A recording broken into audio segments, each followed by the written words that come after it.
Princess, you could never guess how happy I am to be here. Yeah, I bet you are. It's a good thing you don't bring your old man along on trips like these. Hey, wait a minute. Let's just leave my husband out of it. This love affair. This love affair. This love affair. Oh, my heart.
Hi, I'm Junior Giscombe, and you're watching The Real SoundCheck Podcast.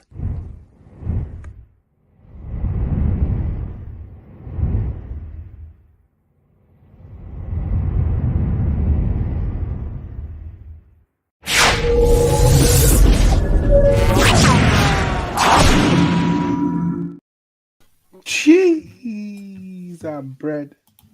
And what I like to say is chair and table. Yeah. Yo, what's going on? What's going on? What is happening? Whew. Bit of a very, very chocker day. But here we are, the Real SoundCheck podcast, Monday night, 9 p.m. Yeah. You know what I mean?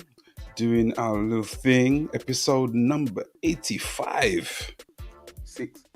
86. Oh, sorry. Yeah. So sorry. See, I'm losing count. I was asked by one of our listeners, it's like, is it happening on Monday? I was like, yeah, it should be happening. Okay. You know, we're going to be here. It's going to be hypothetical. Yeah. You know what I mean? So, it's been cool. How you been keeping, man? Yeah, super. Yeah. Super smashing great. Super. Good, smashing great. Yeah, no, good week. Yeah. Yeah. I'm just typing something. Hold on. That's cool. If you've just joined us, welcome. Real SoundCheck podcast, Mondays, 9 p.m. As it says on the screen, share the show, share the link, let people know to come in and join us on the chat. It's a live podcast, so it's not pre-recorded. So if you have a YouTube account, then you should be able to join the chat with ease. Say hello, leave a message, let us know anything that you have on your mind during the show, and we will put it up on the screen and discuss it as well. And a big thanks to everyone who has been tuning in and joining us over the past 86 episodes. 85 plus one. Yeah. Really appreciated for coming in and giving us your time on a Monday night. It's really appreciated. Yes, as always, the Real SoundCheck podcast, Monday, 9 p.m. Just after that, we are here, itchy eye, right as I start talking. Great fun. Right, there we go. Oh dear, how's your last week been? How's your week? Very nice. Very nice. It's been a nice period of time. Look, hello. Hey, it's Karen James. How you doing, Karen? Hiya. How you doing? She got a popcorn and everything. She said, here for the comments, you know. Here for the comments. And all I can see is, you know, when people do that whole, they just come into the seat, you know, just sit down and then start eating the popcorn. They shuffle into the seats. And of course, she's got plantain chips.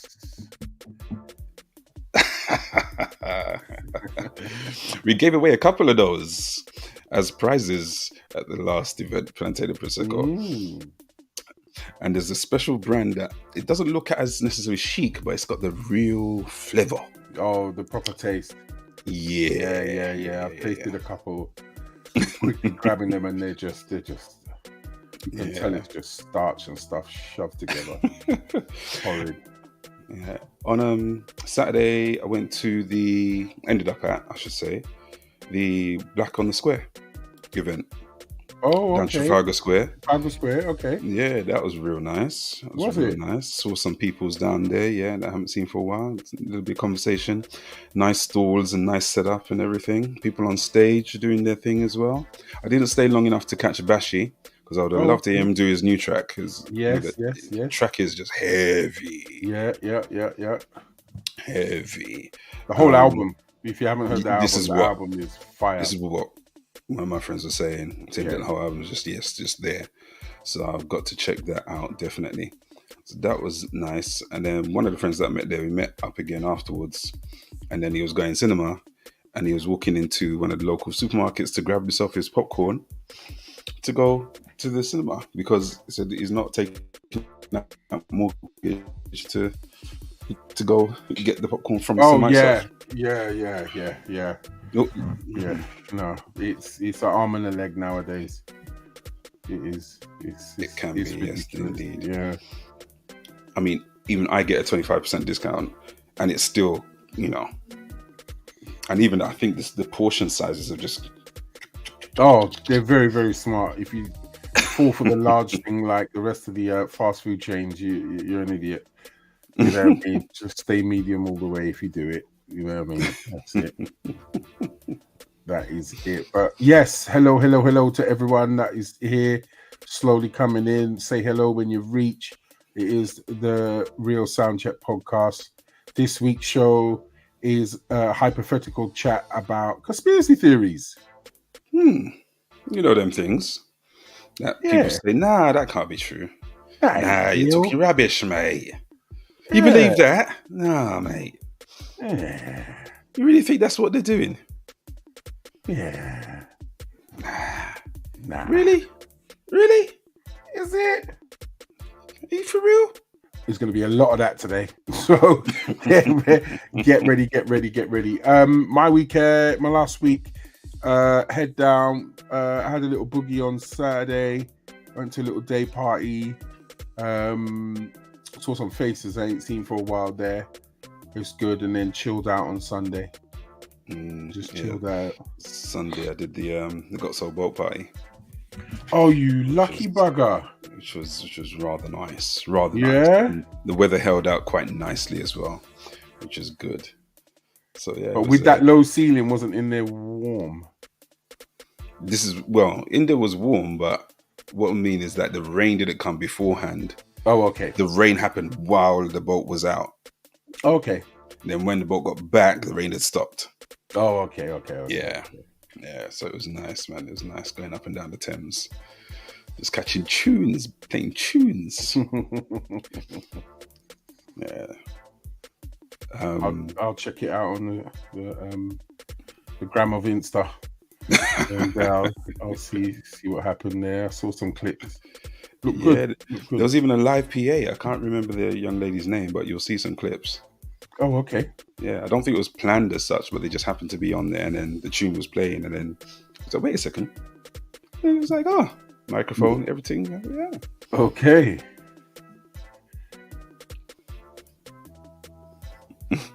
Okay. Well, boy, what else have we got to talk about? That's the week.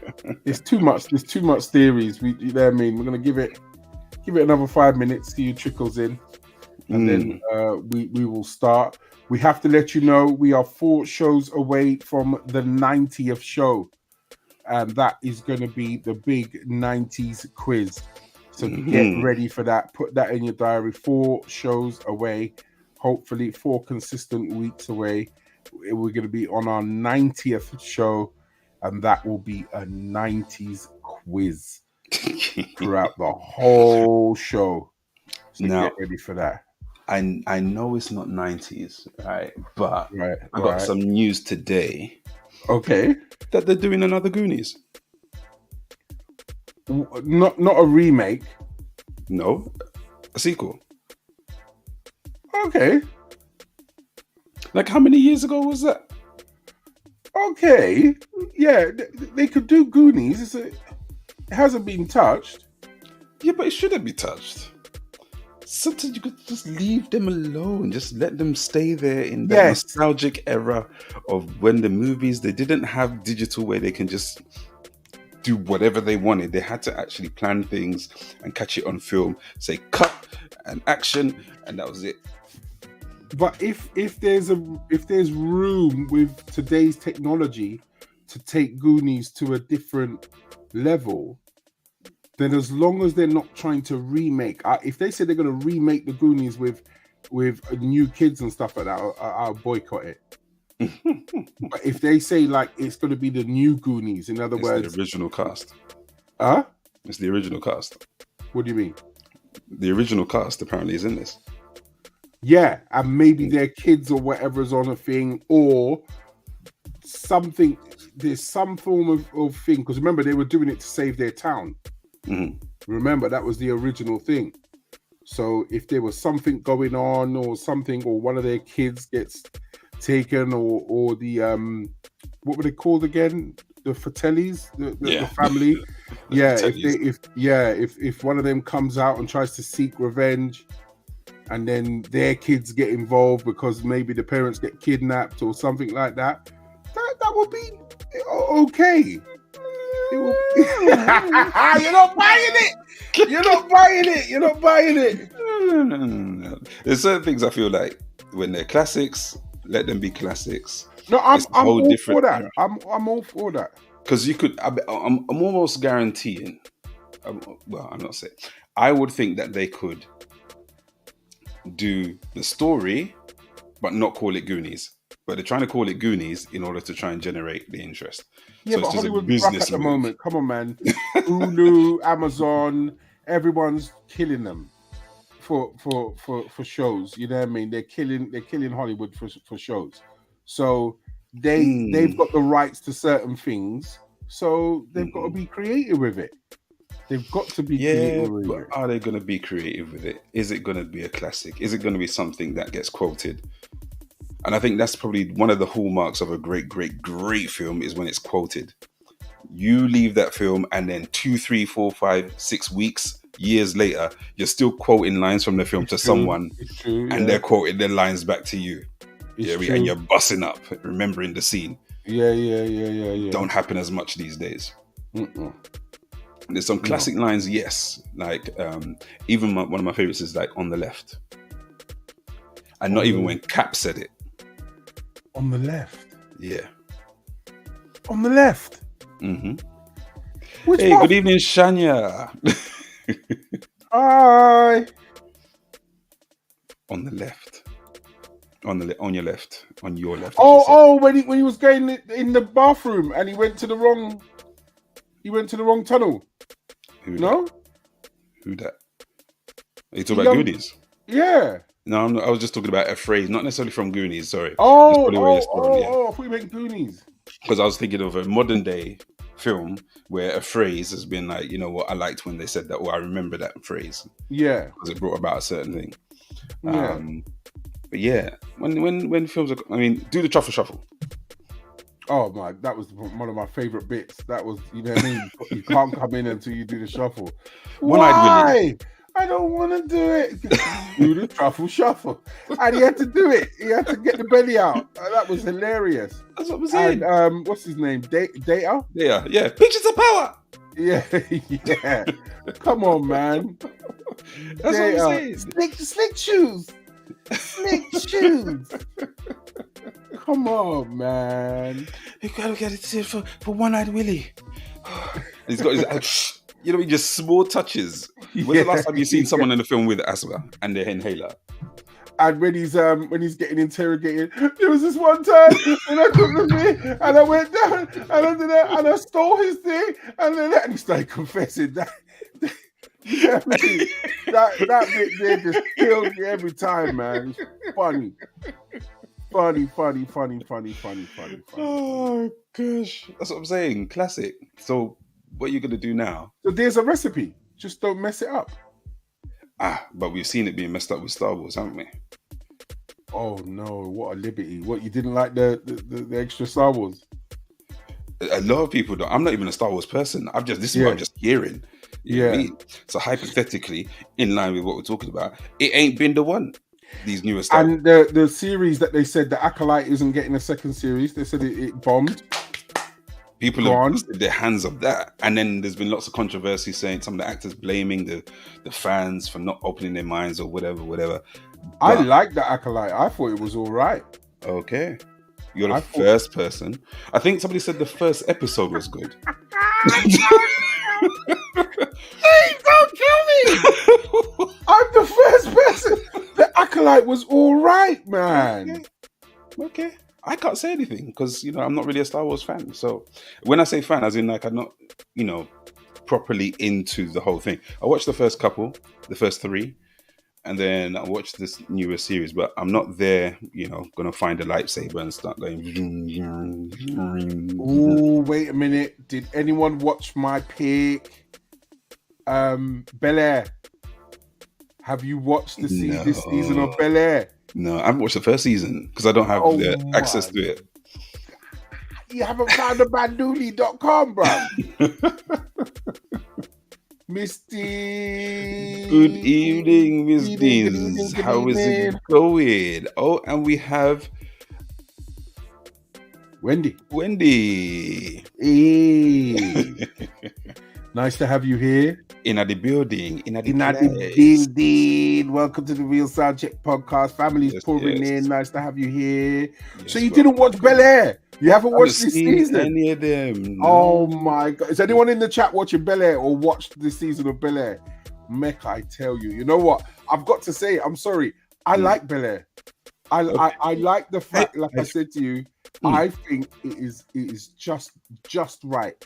It's not amazing. It's not absolutely brilliant, but to bring the drama out of what used to be a comedy, yes, they've done well. This is the thing. They have taken. It's almost like what happened with Batman and the Dark Knight. Yes.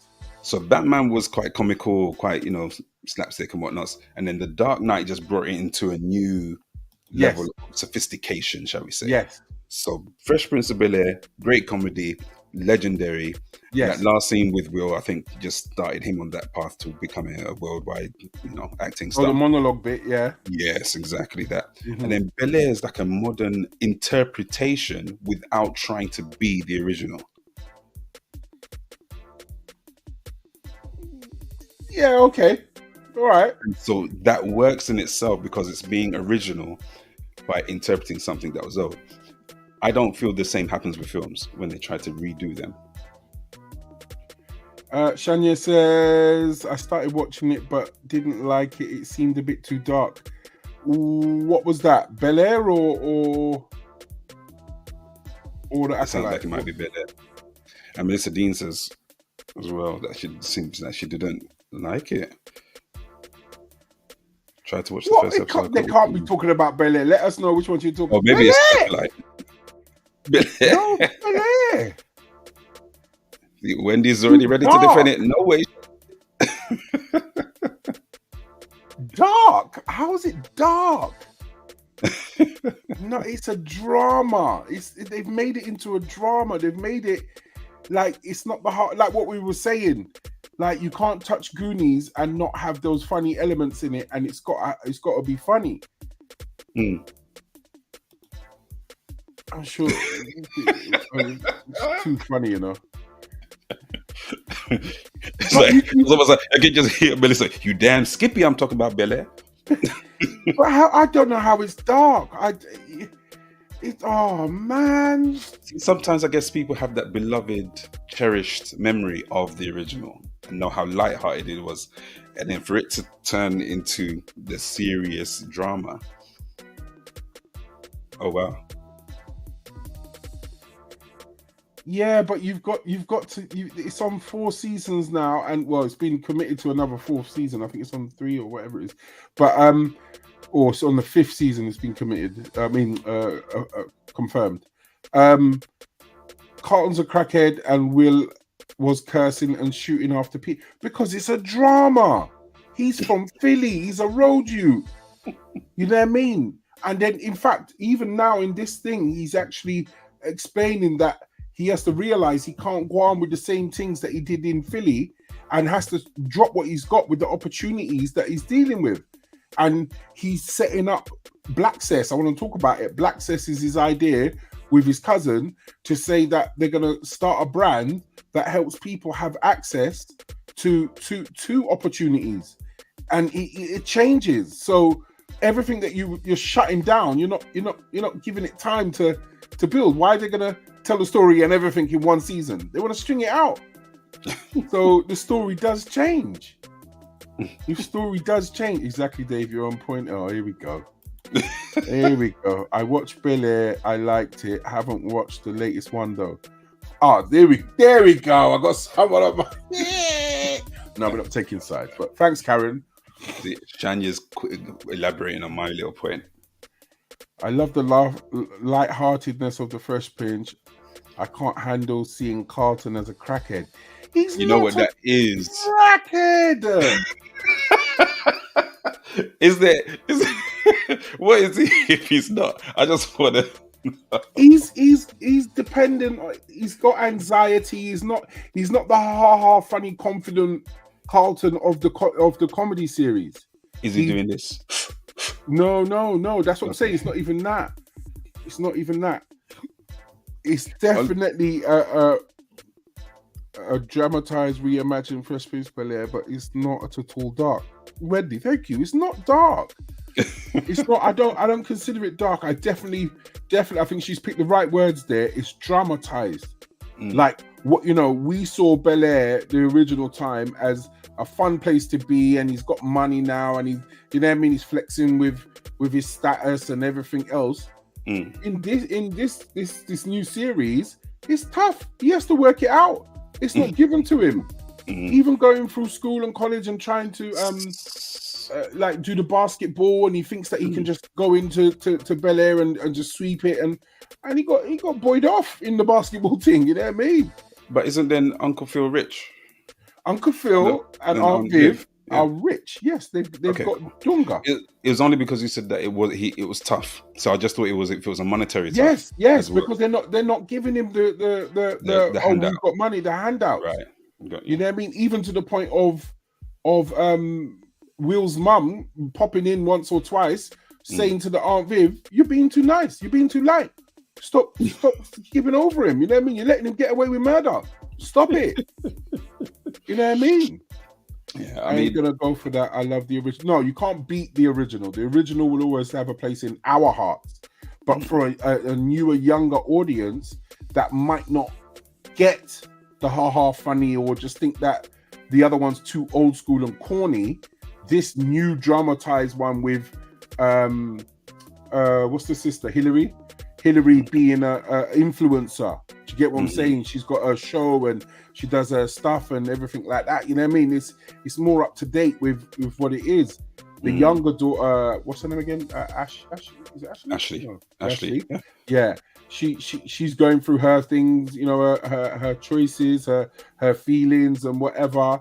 And then too, she get little boyfriend. You know what I mean? You know what I mean? It's going on. It's I'm telling you, it's I think it's all right. And even I've got to say it whether you watch it or not. Even Aunt Viv and Uncle Phil go on holiday and end up doing a little, well, nearly doing a little swapsies. Like, my days! It was close. Where are they going? It was because they're keeping it real. I know what you're saying. They're keeping it real. They're keeping it real out here. You know, that we're hypothetically going to be talking about certain things. Yes. Some people who don't know about the original will have that as their reality. And I don't think it's a bad thing, because then it shows more of, not the jokey, ha funny, you know what I mean, unrealistic. I've got a punchline. It goes like this. That type of comedy. It's not that. You know what I mean? Yeah, I hear that. Listen, we've got a couple of comments, and there's one coming in. Incoming! I feel everything black related for young black impressionable teens is always dark and violent. We had Cosby Show, Fresh Prince, Different Strokes, Sister, and much more. Fair comment, thank you. No, that you're right. They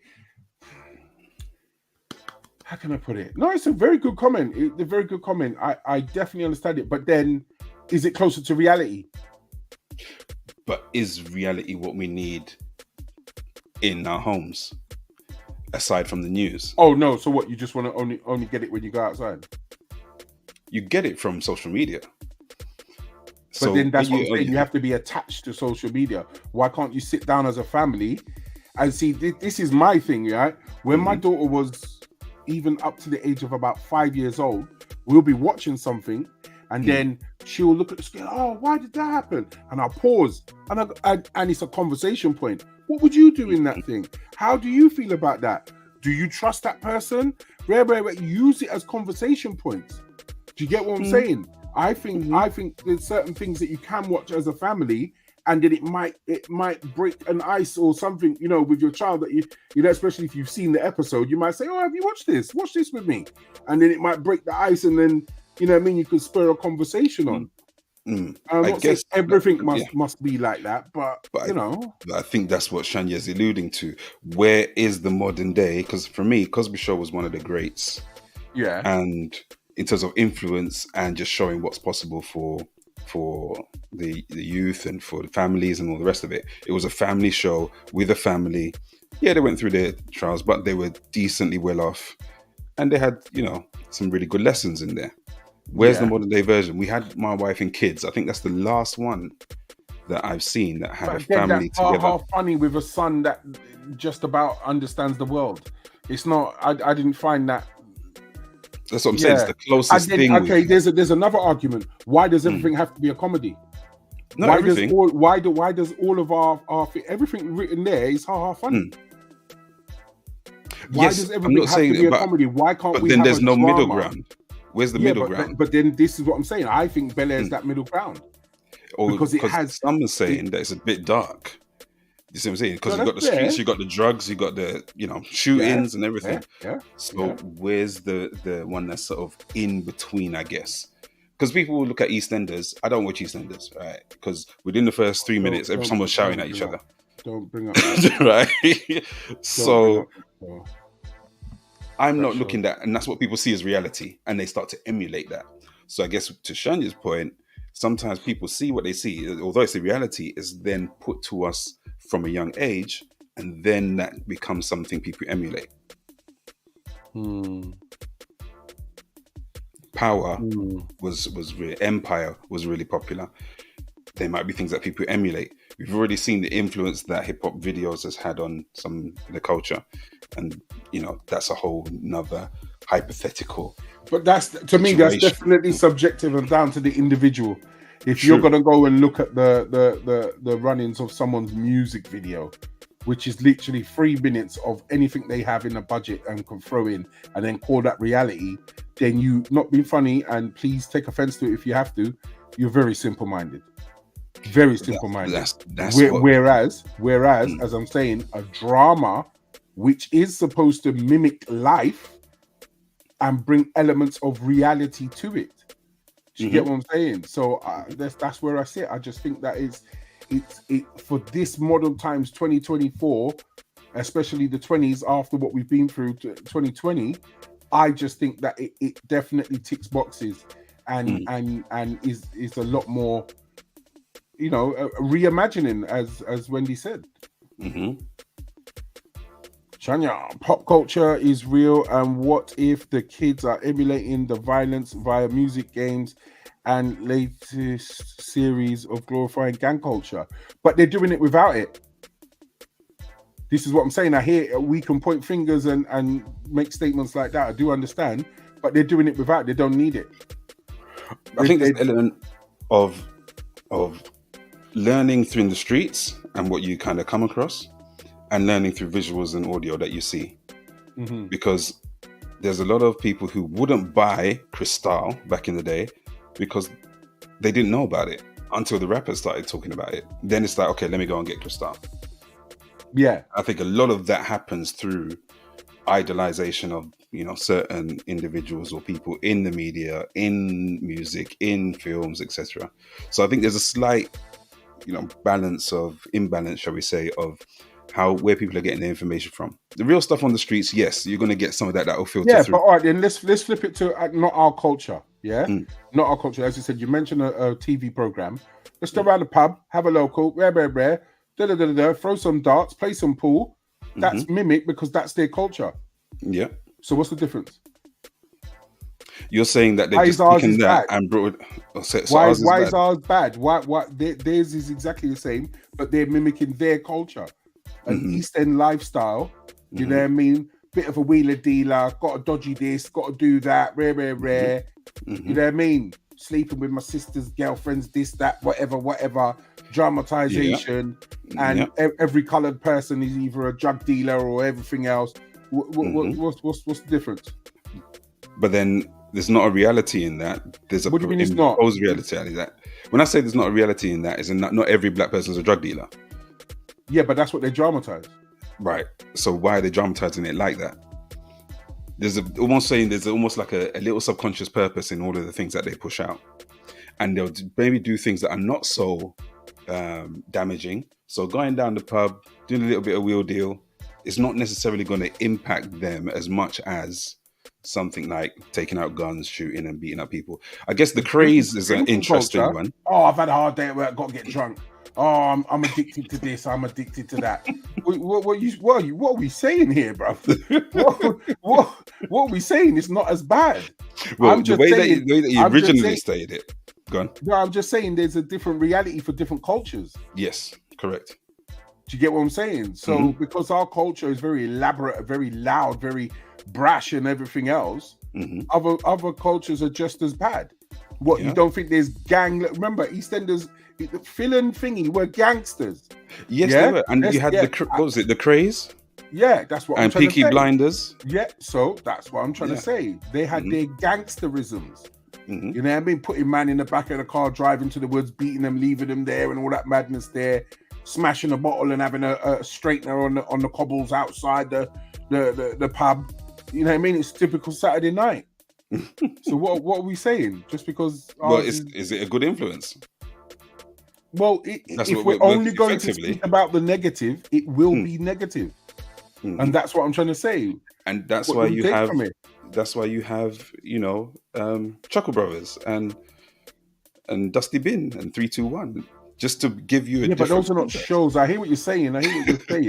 Let's fight in some comments because I think people are hitting some good points. Oh, yeah. I think we missed a few as well. Yeah. No, I've been trying to keep up. What did we hear? Did we get that one? Pop culture is real.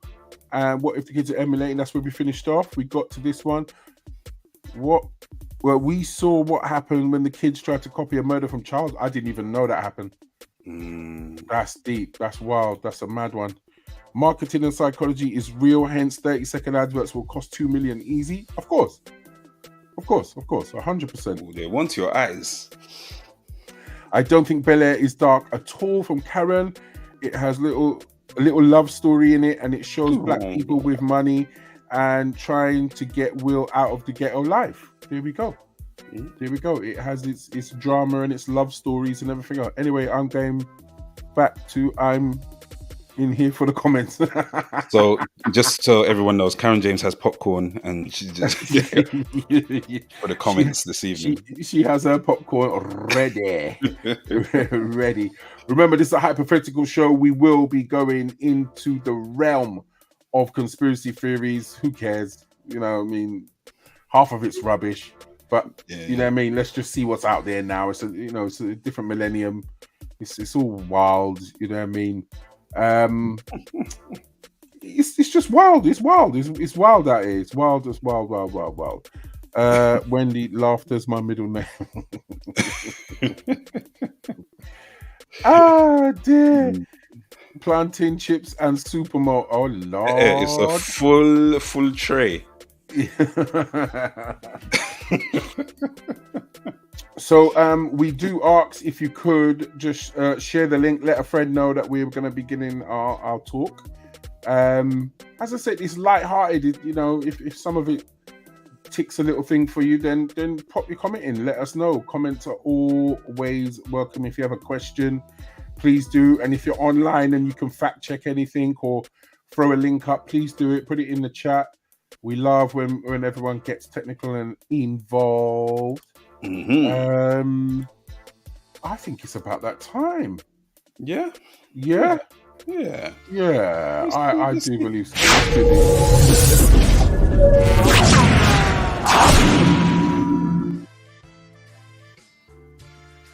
It is the Real SoundCheck podcast. My name's Butch Cassidy. To my left is Dave Knight. Alongside, of course, as you heard, Mr. Butch Cassidy to my right. But it might be to your left, depending on whether it's flipped and everything. But it is the Real SoundCheck podcast, Mondays, 9 p.m. And this week, we are going into some hypothetical conspiracy theory type chat. So if you want to join along with the chat and you're registered on YouTube, just activate the link in the chat to let you start chatting with us. And then your chat might be up on the screen as well. Now, we're not sure if we're going to hear from Karen because she got her hands full with popcorn and plantain chips and supermalt. But exactly, gourmet supermalt. And so just if you want to join in, feel free to. And if you want to share the link, that'll be appreciated as well. Let me turn down the music. Let's start with do you want to start with that list of things that you put in? And actually, maybe not, because you're going through a few of them, and some of them might be already covered. Okay, we can finish with your one just to say if we believe or not. We could do like That's a believe or not. Yeah, exactly. Because it's a list, isn't it? Yeah, it's a list. Right. Let's do a something along the line. Go on. And just to let anyone in the chat, if there's something that you've got as a conspiracy theory, then drop it in the chat as well. And if we don't cover it this time, we're going to have another 3, 4, 5, 6, 7, who knows, many episodes of hypotheticals. Yes. And that's a good point. Let's just make sure we keep this right here. This is hypothetical. We're not trying to push anyone to any beliefs. We're just having a look at what's on the internet. You know, when you're scrolling and you're like, really, did that come up on my timeline? Why is that here? Why is it crazy? You know what I mean? You know, these algorithms and all of them things there, the rhythms. Algos.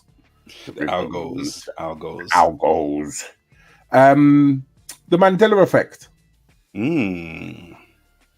Some people kind of what we've already kind of touched on with the Bel-Air thing, which well, this is it. Some people believe that we have been shoved into a different timeline and certain branding and things and events didn't happen. Because when you asked about it, people are specifically saying that was not like that before. And people are going, no, it's always been like that. And people are saying, nah. Never happened. It never happened like that. So let me turn down the music and let's go into this first one. And let me see if anyone in the chat is being affected by the Mandela effect.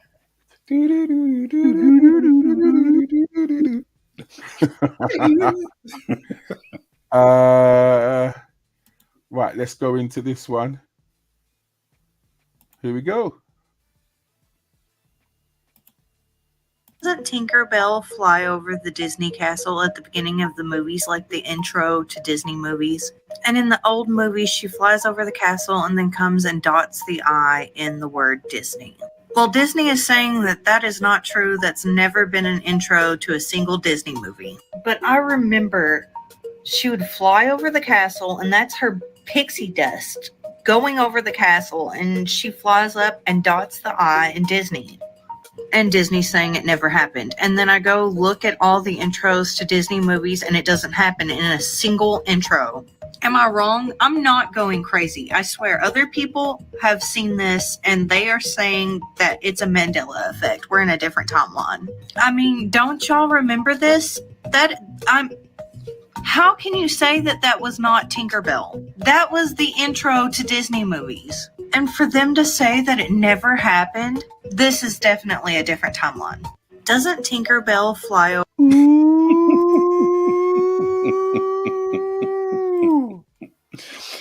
I guess one of the questions is, does anyone remember if Tinkerbell actually flew over the castle at the beginning of Disney movies? Yes. Yes. So, which begs the question, if Disney themselves are saying it never happened, where did the memory come from?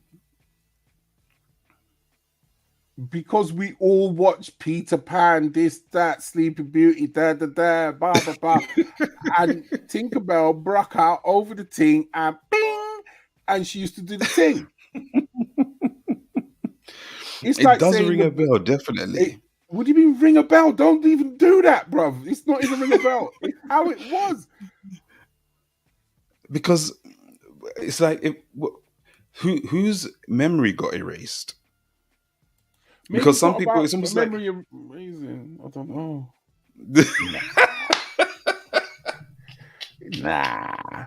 Anyone got a video player I can borrow? I can back it up. VHS. You don't know. This is what I'm trying to say. That's what I'm saying. People have got the VHSs with the original OG startings. You know what I mean? I'm sure I've got one in my old house. This is what I'm saying. Somewhere in the loft, someone's got a VHS. Someone needs to just record the start and just put it up on socials. I remember that it did happen. See, Karen James is saying Yeah. it. Remember, Same Shania is thing with saying it Shania. did. Yeah. It It did it happen. did happen. But It then did happen.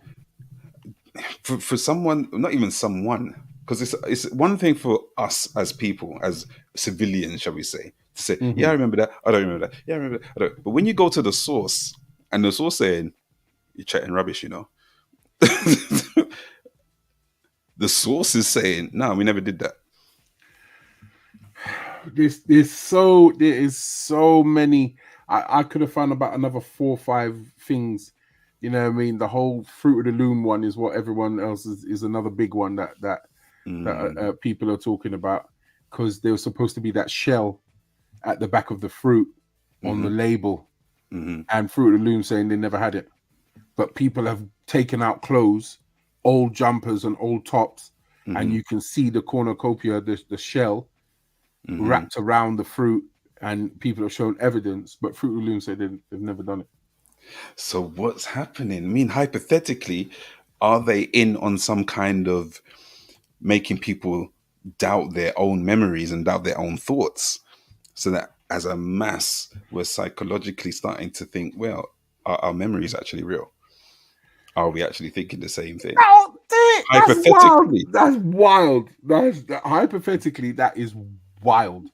can you imagine just getting people to start thinking really kind of like, Did did I our see that? Generation X is effed. That's all I'm gonna say, because half of our stuff come out on them tapes and VHSs and everything else. We ain't got no hardcore evidence. You know what I mean? Everything that we've seen is It's going to be Karen James. Karen James is going to find a VHS player. She's going to play the thing, record it, upload to the YouTube. It's going to get 19 million views. And then Disney's going to have to own up and say, oh, it didn't happen. That must be no. They'll just turn around and say AI. Someone else done it. So it's on a fake. VHS. Someone else will say they will just say it's fake. It's not real. Yeah. Hypothetically, that's could be what they say, isn't it? Yeah. You could just say, I mean, imagine, because well, hypothetically, the whole thing about things in movies that just hint towards some realities. Okay, yes. Yeah. So hypothetically, it's almost like they're doing a real-time self-implemented Men in Black. Oh, the taser, the laser, Yeah. the eye flashy thing. Eye flashy, Yeah. flashy. Well, okay. There's one thing that's come to mind, and this is not hypothetical. This can be found as evidence and has been put on all of the channels, any documentary that I've seen about film. Remember real films, like when I mean real, REEL, Yeah. the films with the tape and everything else. They used to splice in food, popcorn, drinks, and everything else, and it will roll so fast that your eye would catch it but not see it, if you understand what I mean. Subliminal and then in the middle of advertising. the film, you would get up and you would think, oh, I need popcorn. Yeah. Because you've seen it about 9 times at the start, especially in the adverts at the start. You would think, oh no, I'm all right, I don't need it. And then all of a sudden you think, wow, and then they pump the smell of popcorn in the thing. And then 2 minutes later, you're getting up and you're going for a hot dog, or you're going for a pack of sweets, or you're going for something else. And they've admitted that that's what they used to do. So if that is a theory and it's hypothetical, why not? Well, that's subliminal advertising. I think they outlawed it at some point. Yes, quote, they did. Unquote, outlawed it. However, I still feel hypothetically that it still goes on, but just in different forms. Yeah. Right. Now, the way that I kind of discovered subliminal advertising was through a book by Dean Kuntz called Night Chills. Okay. And it also dealt with some mind control as well. Okay. But he was saying that the only thing that he created in the book was the serum, which made you more susceptible to subliminal advertising. But all the other little things that were in the book, he was saying there's all real stuff, something like the infinity transmitter, which was that you could remember back on the telephones. Yeah. You could call someone, their side would open, but it wouldn't ring. What? Right. So things like that, theoretically, hypothetically, from the book that he wrote, which was a fictional book, just to make sure, that was where I first got introduced to subliminal advertising. So what you're saying is true in terms of splicing in, and it just increased the revenue at the cinema. Yeah, it did. It actually worked. It really, really did work. Okay, that was number one. I definitely think that, and remember Tinkerbell flying. I don't care what anyone says. And Shania said that supposedly CERN has been blamed for the dimension shift and the time shift. What's CERN? You know the where they the Hadron Collider. With the people them said, let's try and recreate the Big Bang, right? Let's try and create the Big Bang on Earth. Like, if you did, the universe came from the Big Bang. So why are you trying to create a universe inside the universe to expand to where? Anyway, lots of money spent. Hypothetical. No comment. That's wild. That's too wild for me. Is people playing too much, man? Playing too much. And then if something happens, oh, sorry. Sorry, we created a universe inside the universe, and now there's no universe except for that universe. And I think Shania backs you up. There we go. Exactly, Dave. Right, let's do this.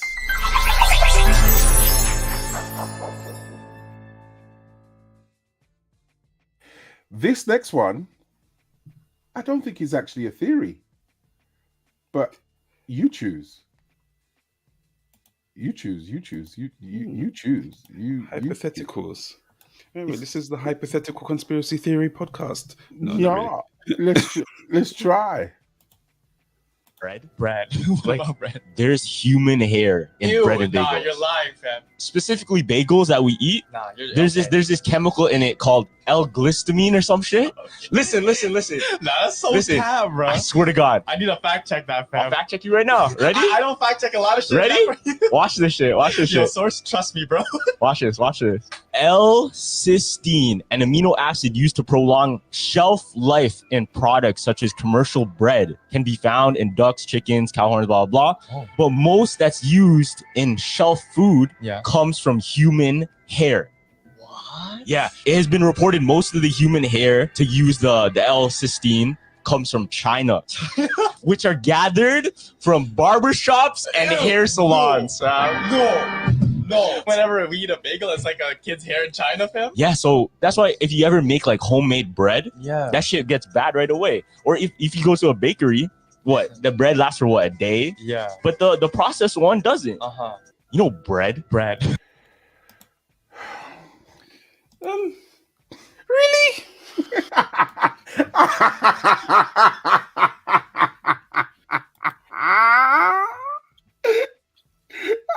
Shania says quit.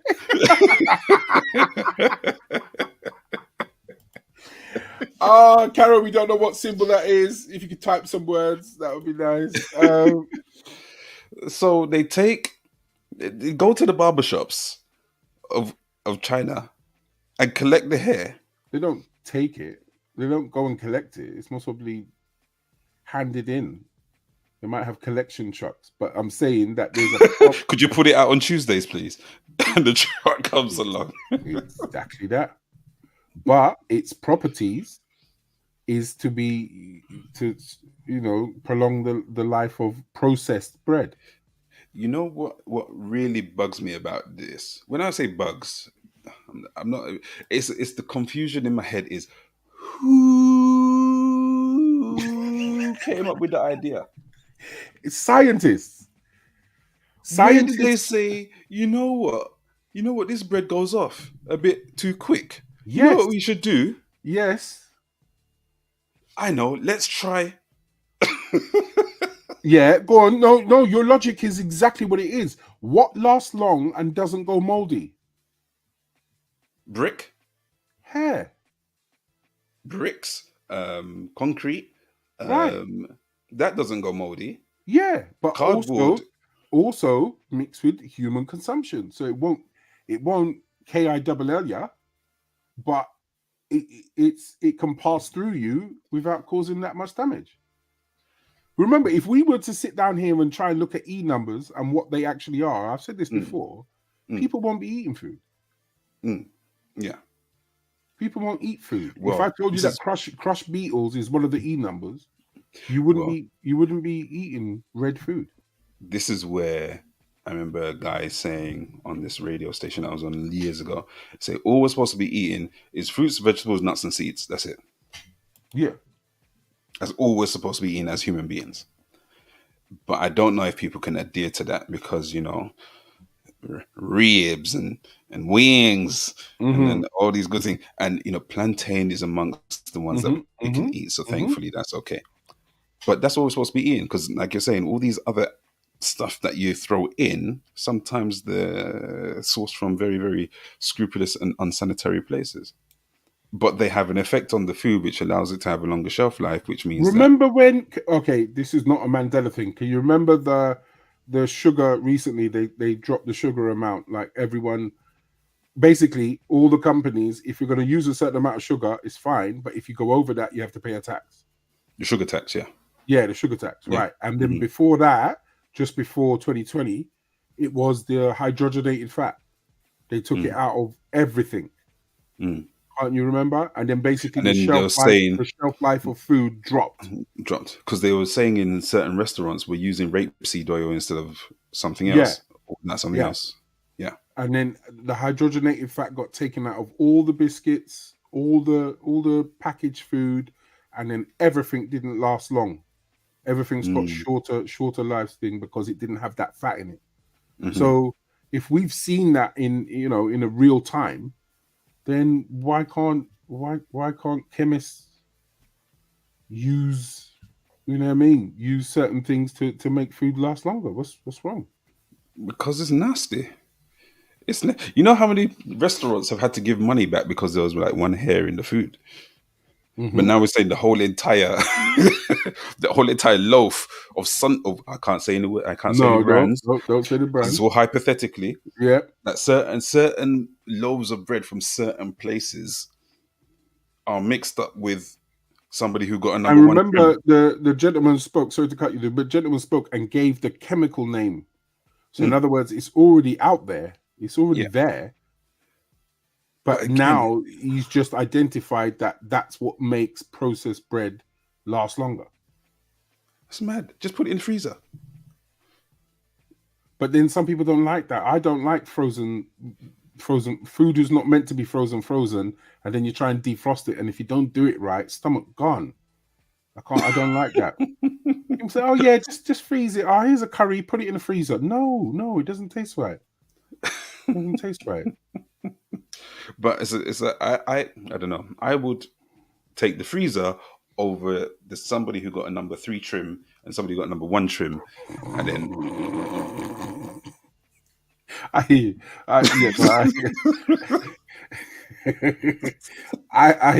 you, especially on the other side of the world. On the other side of the world, they probably had to freeze it to get back over here. Speaking of the world, let's do this.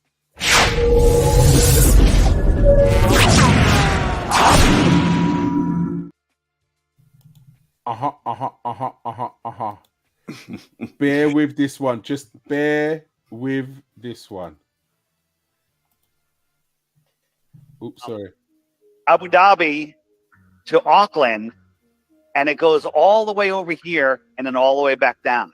Why didn't it just cut across over here? But when you look at it on a flat Earth map, it's on a straight line, right? I'll show you a couple more of these, and then I'm going to answer an objection that you're going to have. Buenos Aires to Qatar, it was the other way around.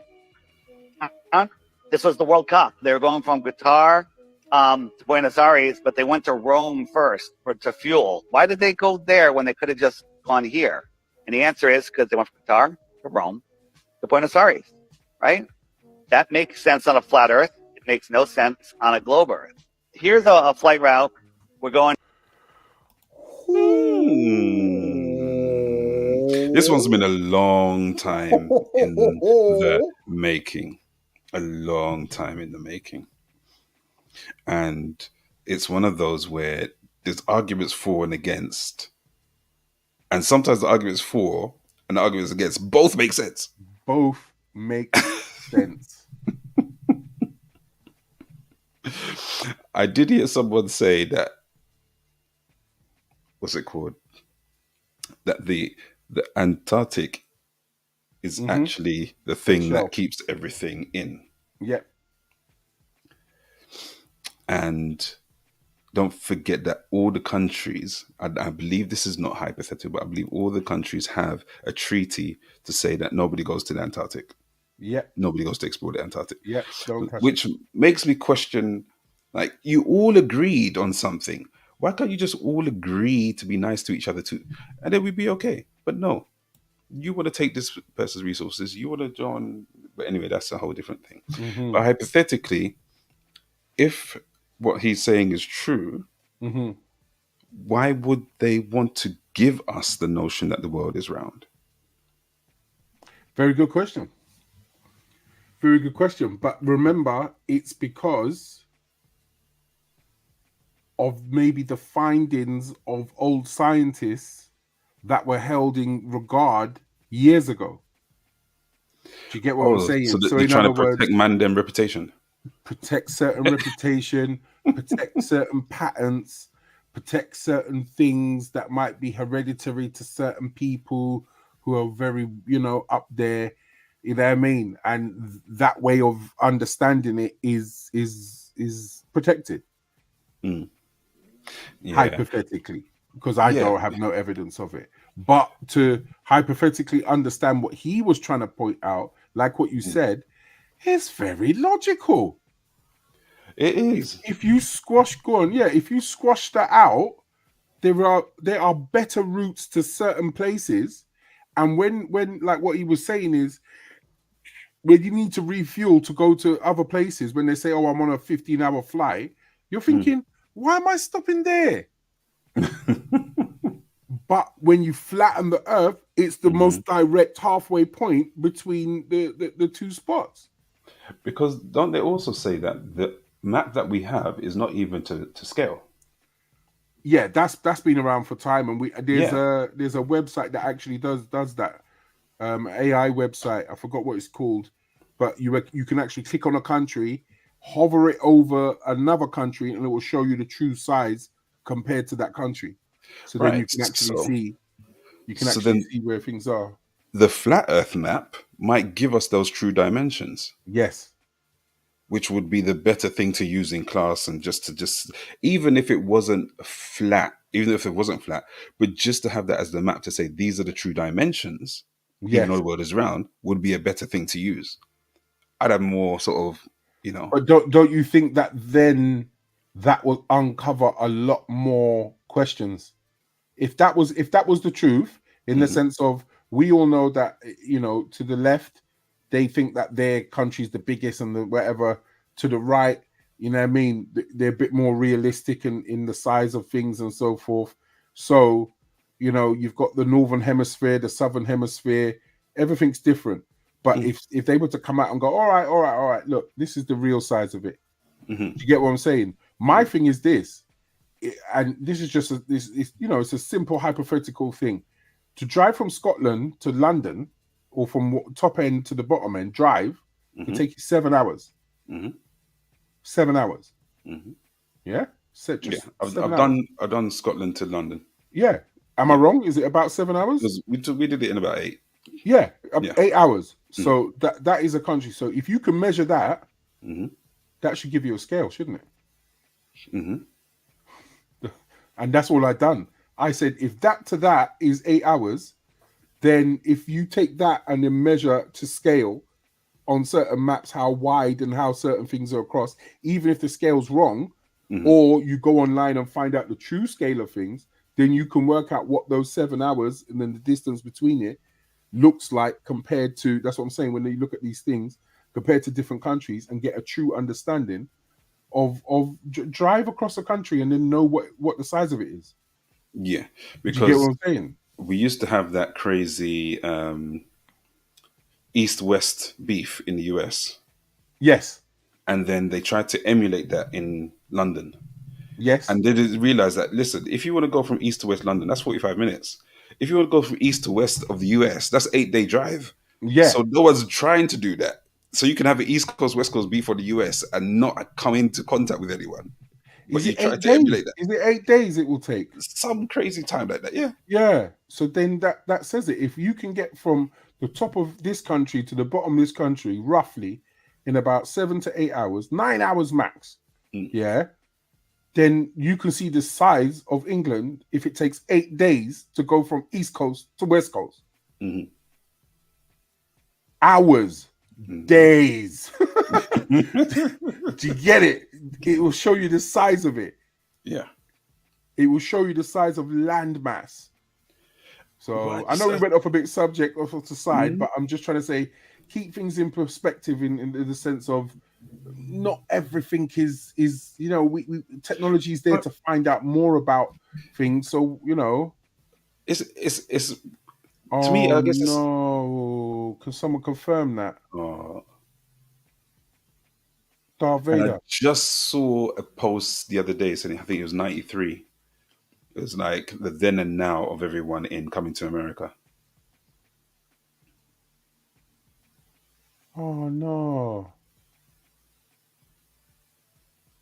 Winter's coming, man. This is it. What's that? Was that recently? Is that like Must be today. so? Fat Man Scoop and James Earl. Just one more to come. Happens in threes. Hypothetically. Hypothetically. Happens in threes. Yeah, I just heard that. Oh, rest in peace, man. Yeah. Unmistakable voice, man. Actor. Brilliant. Legend.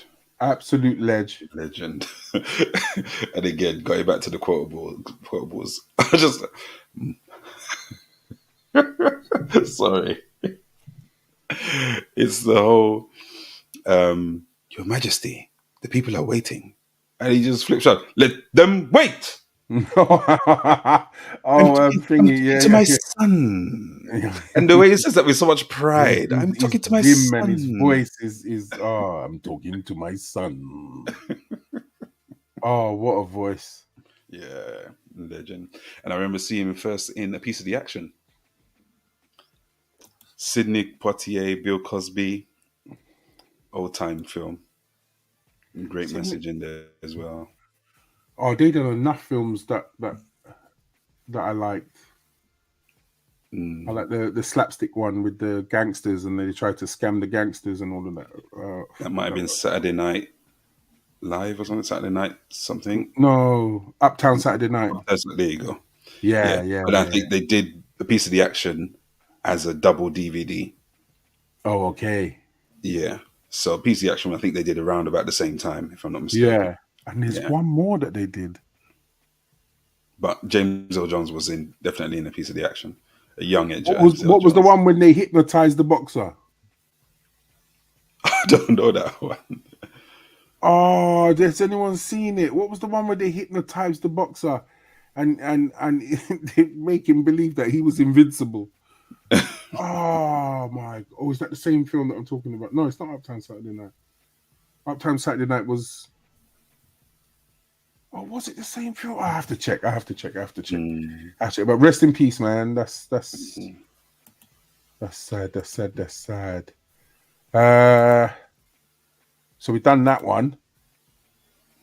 Ooh.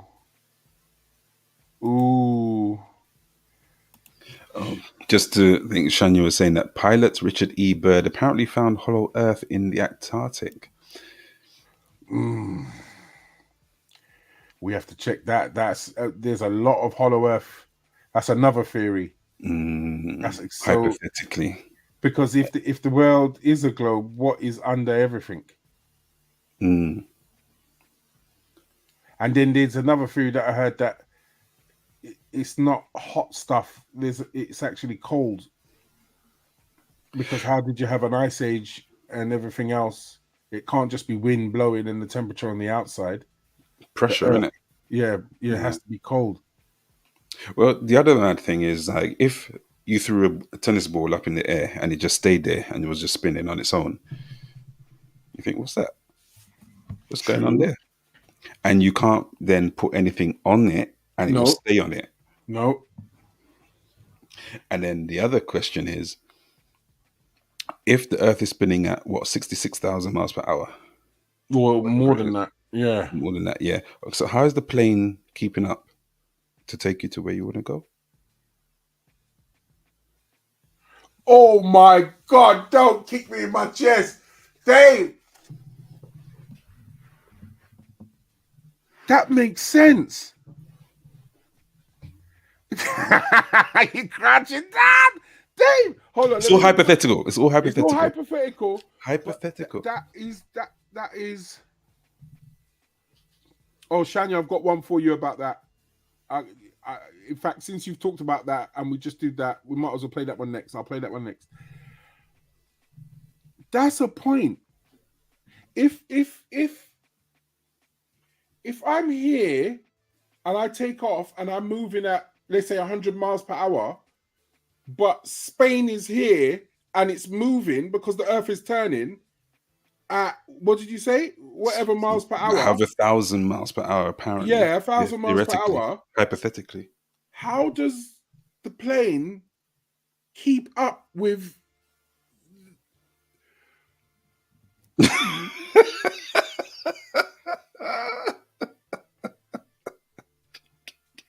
Hypothetically speaking. No, you just donkey kicked it, bruv. That's a donkey kick in the chest. Yeah, Shania, work that one out. How does that move? Because remember, it's not like Spain is moving and all the islands float. It's in a fixed position and the world moves. Like, pick up that globe that you just had. Pick up that little globe that you just had. That's mad. So if that is spinning around and you take off and you're only traveling a quarter of the miles per hour that the world is spinning at, how can you keep up with what's spinning up faster already? It don't make no sense. Oops. Don't make sense, oh. It don't make sense. I'm just gonna say, oops. It don't make sense, oh. It don't make sense. It don't make sense, oh. Hypothetically, I don't believe it. I think it's rubbish. You know, it's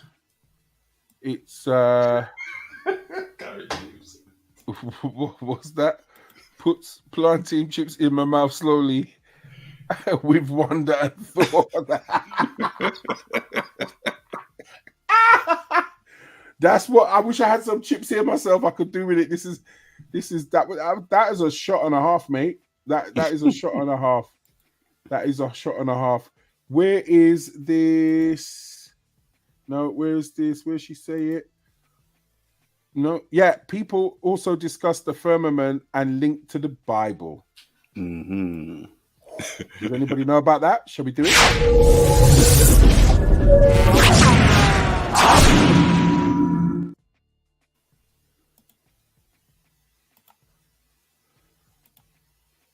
Oh, I keep doing that. You Sorry. doing conspiracy and believing in aliens? Aliens? Project Bluebeam? Most conspiracy people are believing in aliens and dinosaurs. They don't even understand the shape of the earth. They don't understand the geocentric firmament system from the Bible. They want science. They love it because they grew up with NASA and their dad building rockets with them. Rockets are obelisks made to penetrate the dome of God. Operation Fishbowl Dominic. Dominic is of the Lord. Fishbowl of the Lord. And they were shooting rockets. Boom, boom, boom. Trying to penetrate some kind of dome. Well, what kind of dome? Think of a rainbow. It's dome-shaped because it's reflecting off the dome. All the stars are fixed in place. That's why they spin counterclockwise. It's a fucking snow globe, not a fucking disc flying through space. Space is fake. All pictures of Mars, Jupiter, that's your religion. It's called heliocentrism. It's a Luciferian religion, sun worship. Read your Bible, dude. Someone has to do conspiracy correct. Jeez.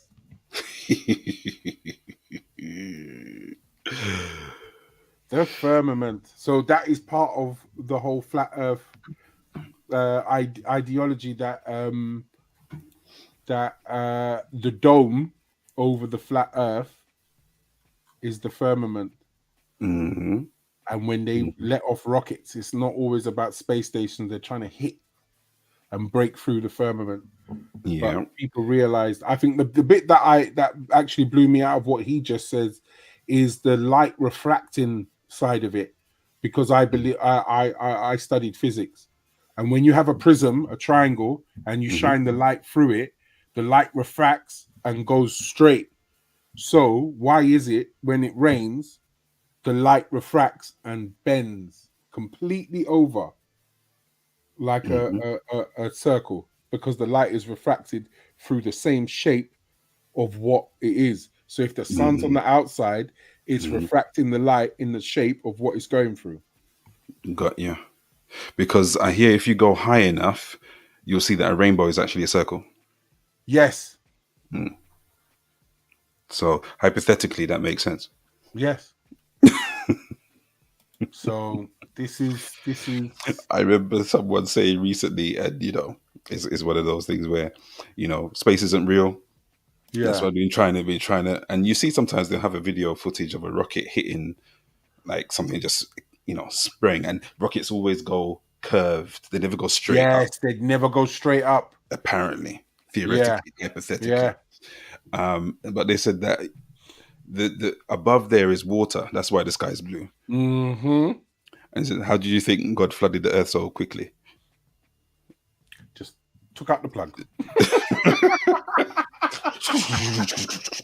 Just you lot messing around down there. Mind yourself. Just pull the plug. Literally. Yeah, it's a very interesting theory, and the whole NASA thing was interesting too. I've got a couple videos that have people just fool people who believe NASA stuff, but they've showed that it's just them doing a little bit of editing, as in the people who are trying to disprove what NASA's showing.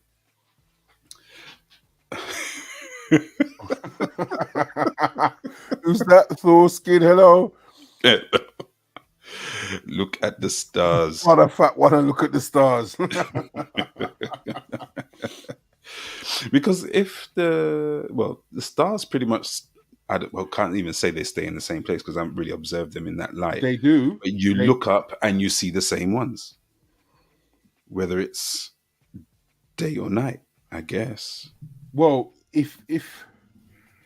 because I was late in life when I realized that, like, where I am now is the same stars that's always been in. And I'm like, but aren't they supposed to move around? Or we're supposed to, like, aren't I supposed to turn away from the stars that I see within 24 hours? Well, that's the theory, isn't it? Because the moon, you will come in different places. The sun comes up, the sun goes down, and that's us turning. Well, we go close to the sun and turn away from it. In theory, that's what we're being taught. Elliptical kind of thing. Yes. Yeah.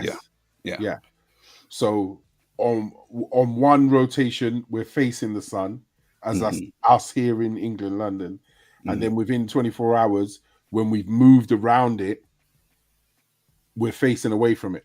So that's our nighttime.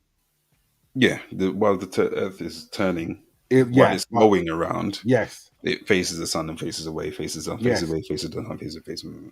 Yeah. So that's where we get our night and day, theoretically. Yes. And that's where sometimes you see the moon shining really, really brightly in the daytime, because it's in the middle of the daytime. You're seeing the sun and the moon, and I'm like, how does that work? Because the sun's bright enough, theoretically, to reflect off the moon so we can see it. But then it's positioning. Theoretically not bright enough for us to see the stars in the same capacity. That still blows my mind, because what is it that the stars are reflecting off, or are they actually just light sources themselves? Yeah, that's a madness, because I'm more interested, as you said, in the elliptical. Can you pick up your globe again? and just show people what an elliptical movement is like with your finger around it. We got props. We got props. Yeah. So as it's turning, so like his screen is the sun, and as it's turning, we are turning around it, and it will turn away and move around. So while that's happening, there's a moon around that, maybe use a finger, and that is spinning as well as it's moving around us. And that's why you get an eclipse, because the finger will go in front of the camera and we will see an eclipse. That's how an eclipse is kind of, that's a rough idea of how an eclipse works. Yeah. So the moon is a lot closer. If the world stopped spinning, would we still age? Strapped in, of course. Time, I don't feel is linked. That's a question, though. That's a question. No, wait a minute. Hold on. Let's go on. What's your theory? My theory is that time is not linked to the spinning of the globe. That's my theory. Time is not linked. Yeah, but we know that the 12-hour day and the 60-60-60 that's our made construct. Exactly. Yeah. That's our construct. So that's why I don't even really celebrate birthdays, because we've just agreed that, okay, this is the length of a year. This is the length of a day. Because the sun came out, so we'll call that a day. If the sun took 7 days to come and 7 days to, if it took 7 days to do that, we would still be moved along in our age as much. I wouldn't say aging, not necessarily our age, but our aging would still take place, in my humble. Because if the world stopped spinning, it's not that, okay, nobody's going to get older. So if you had a baby, the baby's not going to get older. Speaking of babies and age, and I'm glad you brought this up. Again, this is hypothetical. And I think we touched on this before. What happened to the 9 months that you're in the belly for? As in, you see... as in your age. Your birthday. Your birthday is the day that you came out. Yes. Excuse me to be graphic. But you're actually 9 months older than you. That would be valid, yeah. Yeah. But we've agreed again as a with collective, we've agreed with the construct of, right, it's from the time you arrive and start breathing. So the question is, if the world stopped spinning, would we still age? I think the answer is yes. I believe so. I think the answer is yes to that. Hypothetically speaking. Who had the camera for Neil Armstrong walk on the moon? Disney. No, I'm joking. I am joking. They'll be like, it never happened.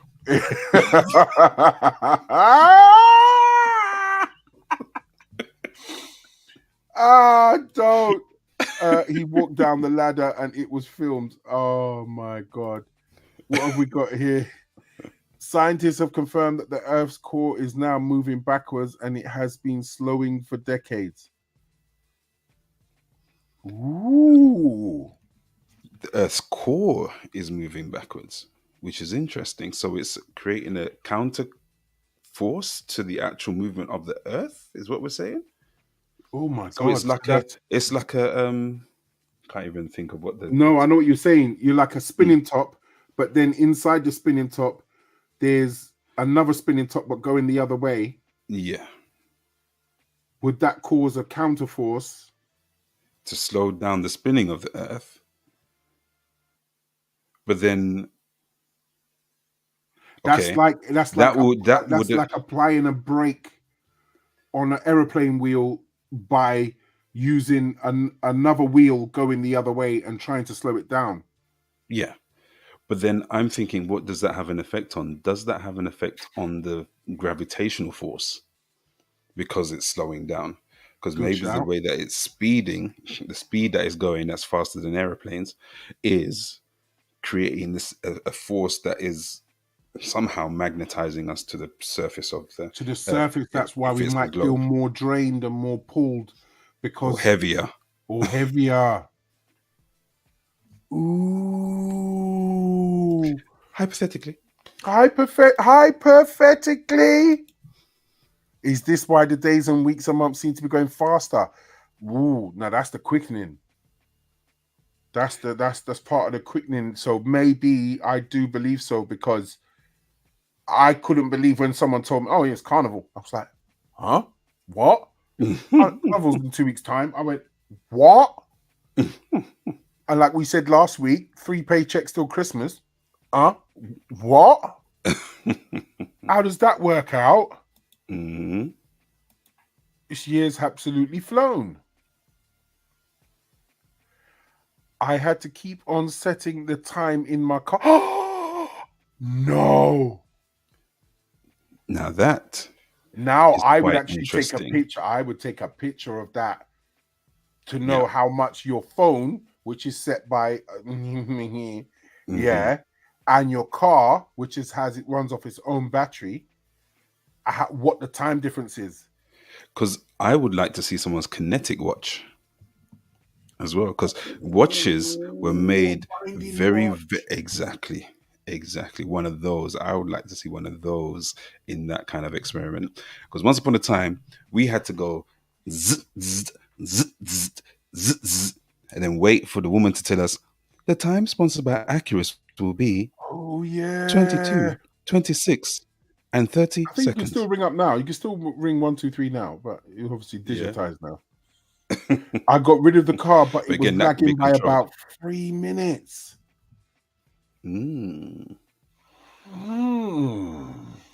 Very interesting. Very, very interesting. So then what's causing the inner core to spin the other way? Is it like it's got to the end of its thing and then it starts going back like it's on a rubber band or something, you know, like like a counter spin. Hypothetically. Somebody mentioned the moon.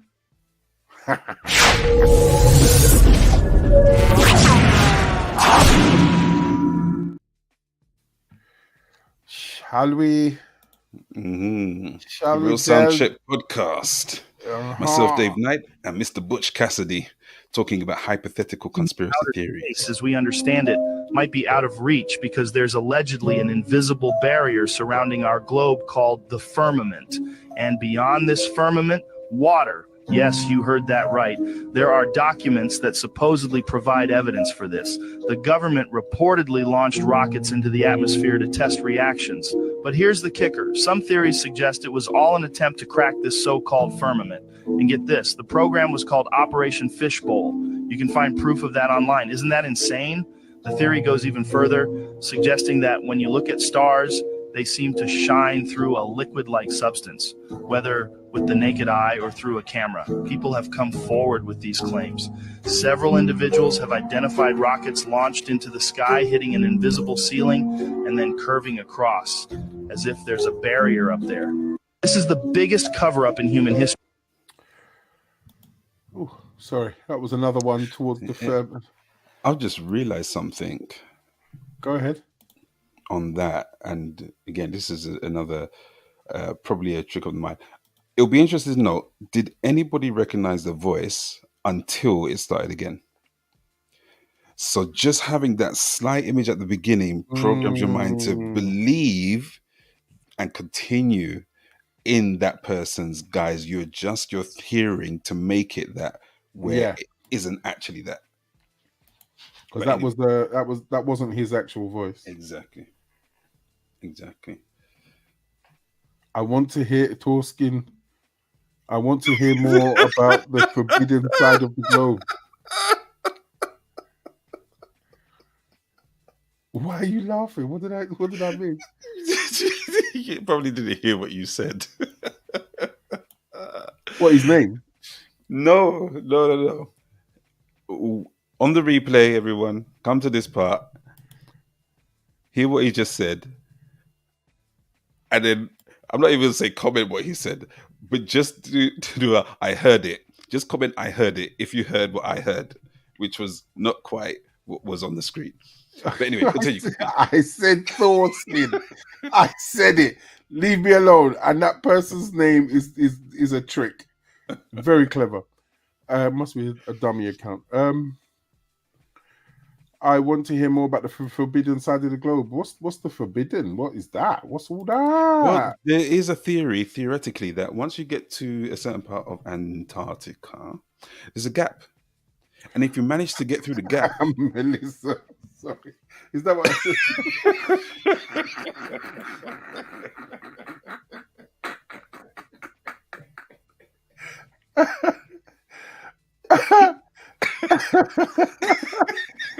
We're grown men, so we don't do pause and why for that, but that needed a why for that.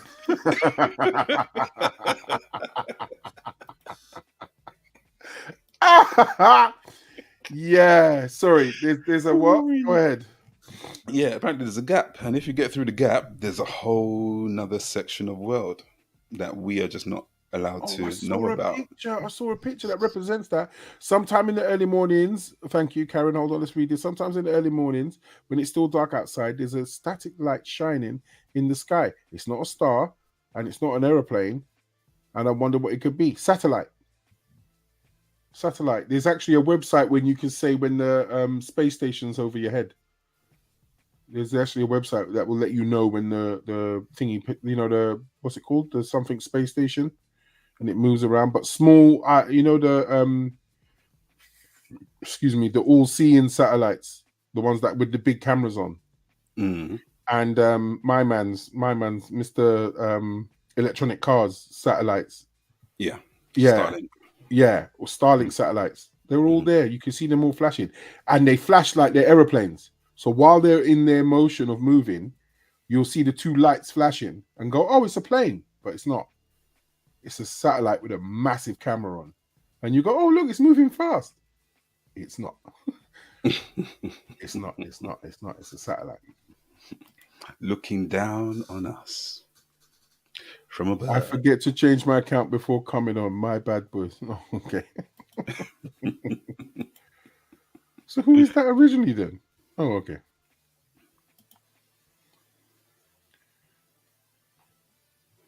Yeah, I mean the firmament is one of those. It ties in with because it's in the holy book, and because it's quoted in there, and everything else. It ties in with all of this, like what that gentleman says, religious side of things, which I'm just a man with a question. Oh, that's fine. No, we love the questions. Please bring them in. Thank you all so far. It's been brilliant. Mm-hmm. You know what I mean? We've been on this vibe for an hour. We have about 5-6 more videos, so let's get through it. But yeah, because if you were to take out the religious aspect, which you kind of not really delved into, yeah, then it still has some gravitas and still has some validity. Yes, that's what I was trying to say. Yeah, in that it's not really been disproven that well. Go for it. That's what I'm talking about, man. Kick off the week, right? But yeah, no, that's what I'm saying. When you take away the religious thing, does most of these things still have legs?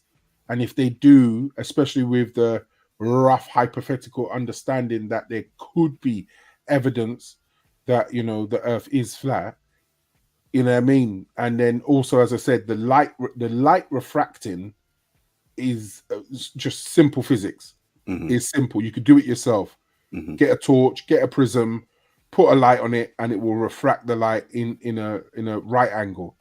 So if you put the light refracting in a different shape, it will cause that shape.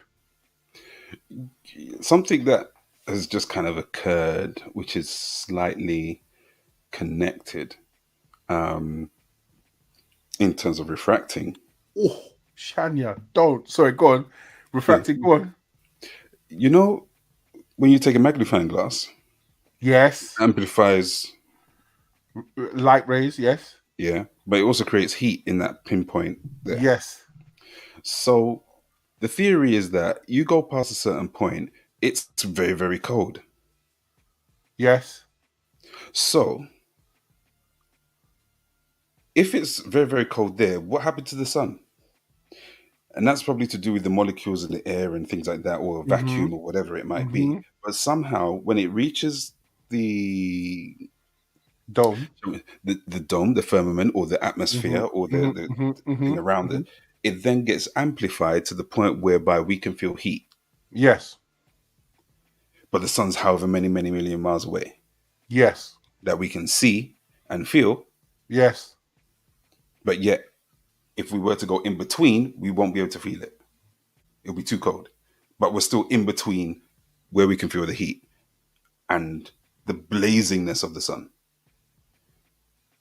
So are we just amplifying, something's being amplified?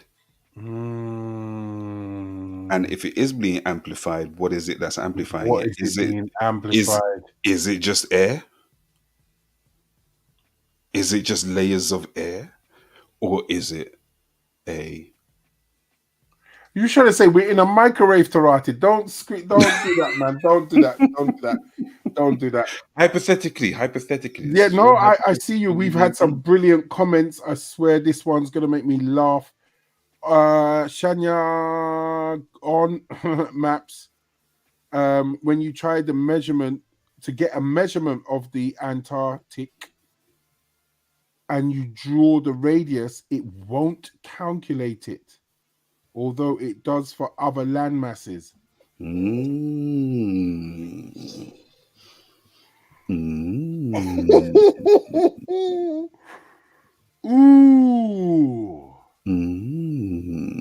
So it does for the Arctic, but not the Antarctic. Oh, sorry, did I say that wrong? Antarctic. No, yeah. you're fine. Yeah, I'm just saying that it does it for all the other land masses because Arctic is north and then Antarctic is south. So it's just meant to be two of the same. That place is too cold. That place is too cold. They're both ice masses. So why would it do the Antarctic? Why would it do the Arctic but not the Antarctic? What does the suffix ant mean? Sorry, the prefix ant. Someone fact check. I want to know what that means. I swear. Because I know anti, if like it's dropped, can't say anti-Arctic, but it's the opposite, isn't it? Of the Arctic. Hypothetically. So I'm just trying to work out if there's something in the vernacular, the thingy of it. Nice one. Love that. Thor. I think the bottom of the deepest ocean will give us more clues as to why we are here. Ooh. Apparently that's uncharted. Like, what's the name of was it Mariana Trench or whatever it is? The deepest part of the known ocean. There was someone who was talking recently. They said they had a submarine that went really, really down deep and whatnot. And hypothetically,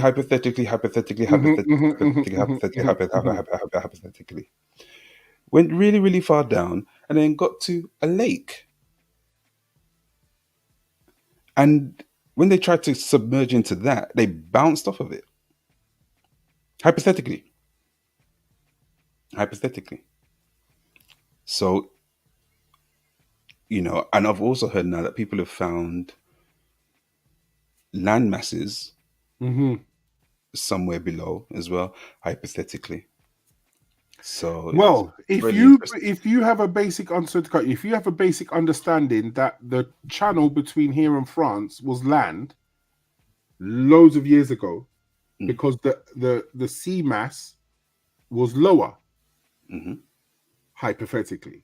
So in other words, there's land underneath the sea, and then there's high land and there's low land. One of the tallest recorded mountain spaces is actually under the sea, but because it's not above the sea, it's not counted as the Everest is still classed as the tallest one. Yeah. But the tallest one that they have worked out is underneath the water.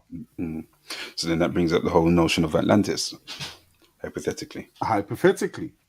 So if many of thousands of whatever BC, before the religious act of whatever, those land masses might have been above the waterline.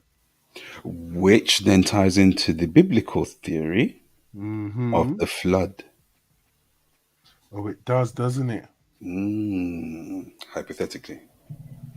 So did people have conversations like this and then the plug got pulled? You don't know too much, and just pop the thing and just wash down the place. But then when you think about cartoons like Ice Age, they had the wall and then it cracked and then there was another world behind it. When you think about, I'm just trying to think of everything with a wall in it. Game of Thrones, not Game of Thrones. Was it Game of Thrones? They had the Ice Walkers and the wall. Not Game of Thrones. The other one. Game of Thrones. Yeah, Game of Thrones. I'm speaking right. I remember one of the Pirates of the Caribbean where they went to the edge of the world. They went over because that was the theory at one point, wasn't it? You would go too far one way, wasn't it? Then you just fall off the edge of the world. Wasn't it upside down? Didn't they have to? They went, and then they were upside down. They were upside down. Yeah. And then to get back, they had to rock the boat, and then it turned back up and into the other world. Mm-hmm.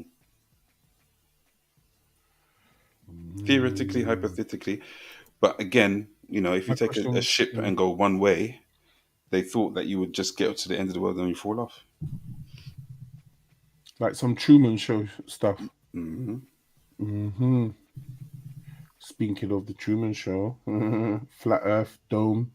Anyway, my question is: would it all be squashed though? Well, at the bottom of the water? I don't think so. I think there's a lot of space down there, but obviously it acts as it's already acclimatized to the pressures that are on it. Otherwise, it would disappear, innit? So, in other words, if there was land masses and stuff down there that were weak structures, they've broken down. But if they're firm structures, they're more preserved than anything else, aren't they? Like if they are made out of vibranium, for instance, theoretically. Ooh. Atlantis is clear as day. Yeah, they were trying to say off the corner of Africa, there was the entrance to Atlantis. Interesting. There's a circle patch, and it's got a mouth leading into the river, and that was like the garden, let's say, to speak, before you get to Atlantis. Mm-hmm. And Atlantis has sunk off the coast of Africa. That's what the theory is. The theory. Oh, I think that one's a bit dark. Which one was this one? Oh, yeah. Let's do this one. Let's go back. Oh, nearly cancelled myself out there. 9 p.m. Monday nights, the Real SoundCheck podcast. Cha-cha.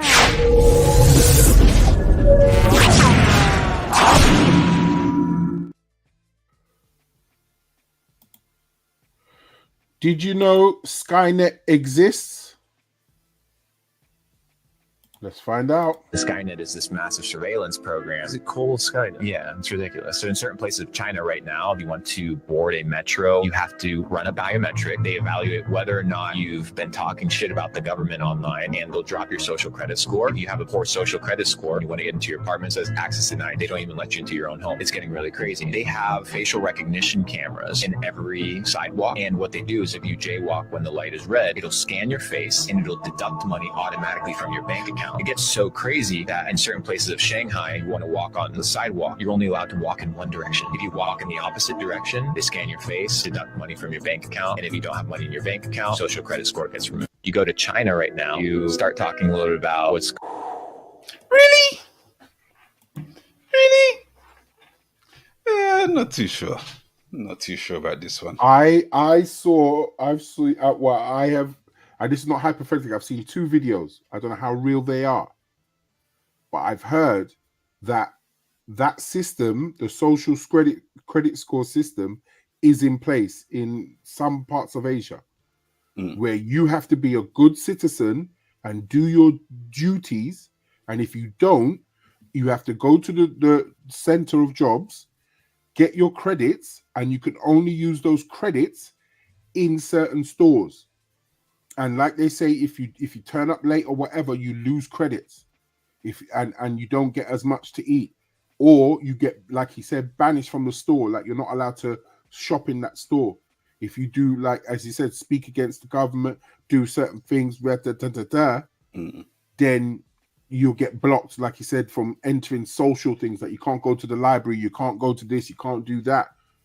You know what I mean? And it's true. There's queues of people. I don't know how. Is it a trial run? I don't know. But it's almost like you would want someone from China to come and verify, or to, you know, to say, yes, this is what's happening. But can they say it's happening? Theoretically, hypothetically, they're not allowed to. But again, with the way that things are set up, you could have a lot of people in the comments just say, no, it's not true. No, it's not. No, it's not true. And there's people who maybe living there saying, no, it's not true. No, it's not true. No, it's not true. But then the way that you can have comment farms these days, don't know. Don't know. AI comment farms. No, I let's forget the true side of it or not true side of it. Let's hypothetically think about. We spoke about artificial intelligence and its potential ideas of where it can be placed. So the hypothetical question is, excuse me, I just had a drink. If a ruling power knows it wants to stay in control, does it train an AI to use those tools to watch its subject? So in other words, long after they've gone, their ideologies are being left in place with a trained AI to watch its subjects. In those circumstances, are you good? Are you bad? Are you this? Are you that? Have you behaved yourself? You haven't done what you're supposed to do. We're going to stop you from blah, blah, blah. Well, that then leans into a couple things, but one of them that springs to mind is iRobot. Yes, and there's another film as well. Yeah, because if you then... because there's been a couple of films or a couple of series where AI is effectively wanting to take control or survive or you know, escape, whatever it might be.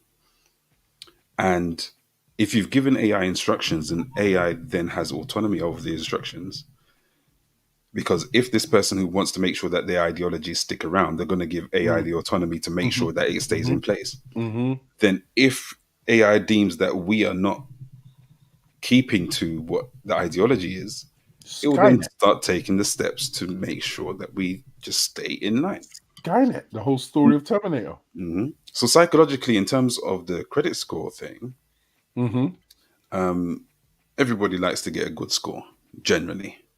But there will be situations where you almost again go back to the films where you have those who go underground and just stay away from that kind of society and do their own thing. And then you have those who decide to follow the protocols. Yes. Yeah.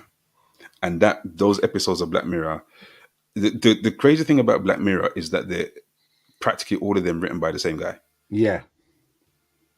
And they're all just brilliantly put together. I've got to see the last from beginning to end. I haven't seen the last set. I've definitely got to take them in. Thanks you for the comments. Just closed my curtains, unplugged my TV, covered my camera on my laptop, and reached for more popcorn. Thank you, Shania, letting us know that this subject has been hit on Black Mirror. And speaking of Black Mirror, Thor says, does that mean we will get to see a prime minister do those things? I don't think so. Allegedly. If they can take your freedom, then they can take your privacy. Fact. If they haven't already done so. There's a lot of truths in these films. Well, This is it. This is why some people watch films, because they look for the, wait a minute, you just said that, didn't you? Wait a minute, that's happening right now. Why you know what I mean? People look for those things, the little, we told you so. You know what I mean? They can't say. That's the whole thing about the phrase conspiracy theories, because people found out certain things that were happening at a certain time, and then certain people wanted to protect what they were doing, so they came up with the phrase conspiracy theory to make things ambiguous. So in other words, you know, it will put a shadow or a thing over what possibly could be true. But you know that famous line in every espionage movie, I can't confirm or deny exactly what you're talking about. So that's where the phrase comes into hand, because if they need to, they just say that's a conspiracy theory. And that's where we are right now in this world. This is what it is. But we can have fun with it. We can have fun with it. This is why we're taking our step forward and say this is hypothetical. What was this? When I read The Godfather of AI quit and warned the danger ahead, I was shook. Nice one. He did, didn't he? It's interesting because Elon has also talked about, he tried to warn people about AI. He tried to warn, and they weren't listening. Yeah. And then again, these films are hinting at the possibilities and the things that can happen with AI. And we're now getting to the point where, again, going back to the Mandela effect, we're going to have, I believe, situations where people won't be able to believe what they're seeing. Yes. They won't know whether or not to believe what they're seeing. That's where they want the mind to be. Yeah. Where they would definitely, if there was hypothetically a way to make people totally ambiguous of what reality is and isn't, then you're done. Yeah. You're exactly where you need to be. Video evidence and photographic evidence will be very, very questionable. That's why now the olden terms for the ambiguous, as we just said, is what we called the show today, conspiracy theories. Now we've moved into the digital side. The first thing that came out was deep fake. Immediately, as soon as it come out, that's deep fake. That's deep fake. That's deep fake. That's not real. Even when we heard the presenter's voice on that thing, we knew. But you know, other people might say, "Oh, he actually said that," but we can tell that that's not his actual word. Even though you saw his face, it's not his words. And that's exactly what I was like. But he played it and it didn't show his face. Right at the beginning, the first time, it didn't sound like him. No. But until you see but you saw it, then the ear makes the mind makes the connection. Yeah. Thor says deepfake was created to get politicians and hypothetically, that is a possibility. We do understand where you're coming from. We definitely understand where you are coming from. Glad you lot enjoying the show. What did you have? Hypothetical. Karen says, do you think the future they will make us believe that Trump was never president? Well, hypothetically speaking, they probably will, because they want someone to blame. Hypothetically. This is the thing. They made an actor president before, didn't they? And they did it again. You know where I'm talking about? No, it depends. You're on about local mayor. No. I'm talking about president of a country who used to be an actor. Of a different country, not that one over there. Not the one in the West. The one in Europe. An actor that we know. Not necessarily we know. But we know now because he's president. But he was in a comedy show where he played the president of the country that he's now president of. You're joking. Hypothetically speaking. You're joking. Nope.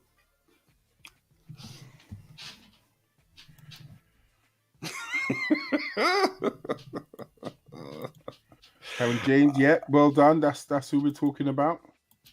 So to me, at the end of the day, yeah, Yeah, the same way that Tinkerbell never flew over the Disney sign is the same way that in a couple of years' time that guy never was president. It was all a joke. Never happened. No, they'll need to keep it that way because they need something for January 6th. Hypothetically. We spoke a lot about films, didn't we? Oh yeah. Let's have a film one. We like films here on the Mural SoundCheck podcast. We love a good movie.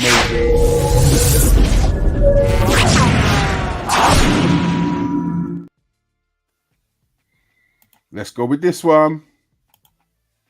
Matrix and the Terminator. Well, that's what the Matrix is about, to wake you up from the Matrix, to get you out of the illusions and the lies and the ignorance.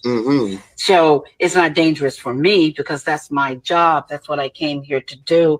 That's why I wrote the Matrix and Terminator, to wake people up so they can move on to greater, better things. Yeah, but the Terminator is the prequels to the beginning of the Matrix.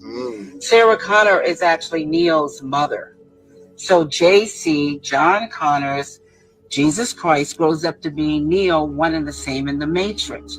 The Matrix is in the future.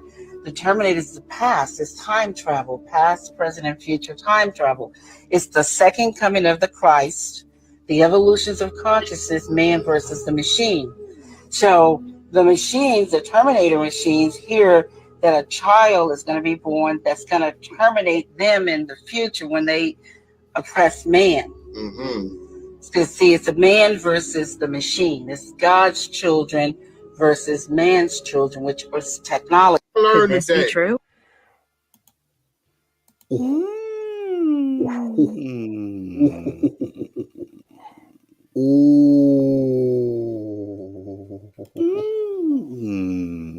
know what that makes me want to do? It actually makes me want to read the books by her, as opposed to just take the film interpretation. There may be some other elements. That's a good point. You know, I might need to buy the books and just put them down and just and go through them and everything else. Yeah. But that concept, because a lot of people don't know that the Matrix and Terminator are linked, and they are done by a woman of color, and she had to go through a mad court case and whatever else to get the notoriety of writing those stories, because other people tried to claim that they were theirs. Those stories were theirs, but they were actually hers. So to even know that they were linked, and then again, a religious entity and a religious story or vein is going through the whole thing, which you would not think about if the author didn't say it. Exactly. Because, oh gosh, I was just trying to think of what his name was, but his name was Mr. Anderson in The Matrix. Not to make it obvious that it was John Connor, but his name was The One. Yes. Which is synonymous with JC. Yeah. So it was, it's a brilliant piece of work. Brilliant piece of work. Deep. Very, very deep. Very, very deep. Wake us up from the Matrix. So the theory that we are not living in the world that we think we're living in, because hypothetically speaking, there's a lot going on behind the scenes that we don't know about. We're being distracted by the red dresses. Yes. When really and truly the real world is a lot more raw. It's very interesting. Imagine like in the next 24 hours, you actually wake up and you see the farm, and then you go back under again.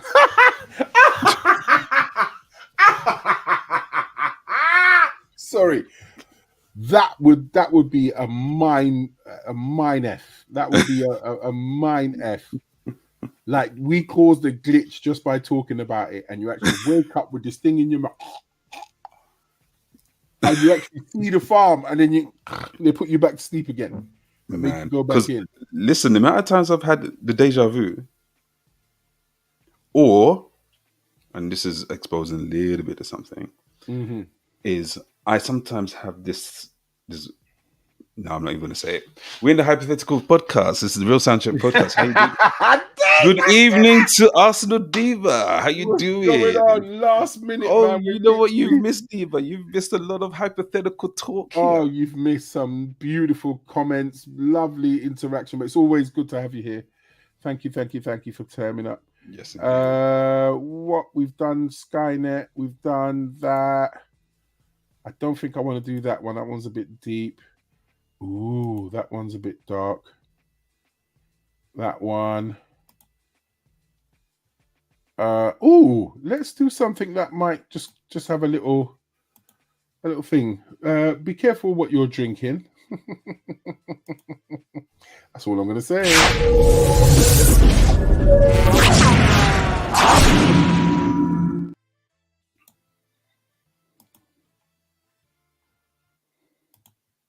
That is the fact that Pepsi and Coca-Cola have now been found to have nanotechnology inside of their sodas. Crazy coincidence.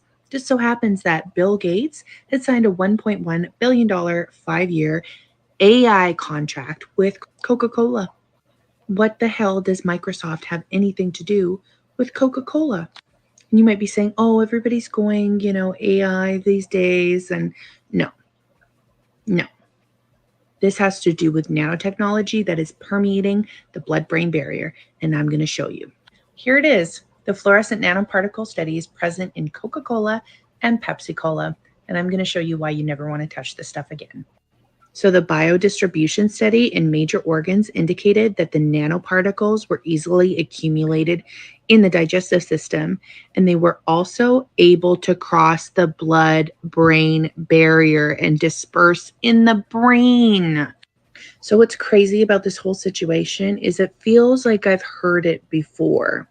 I wonder where I've heard about nanobots being put inside of our bodies without our awareness on a worldwide scale.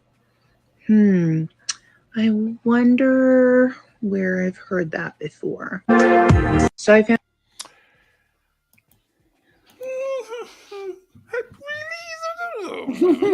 I don't know.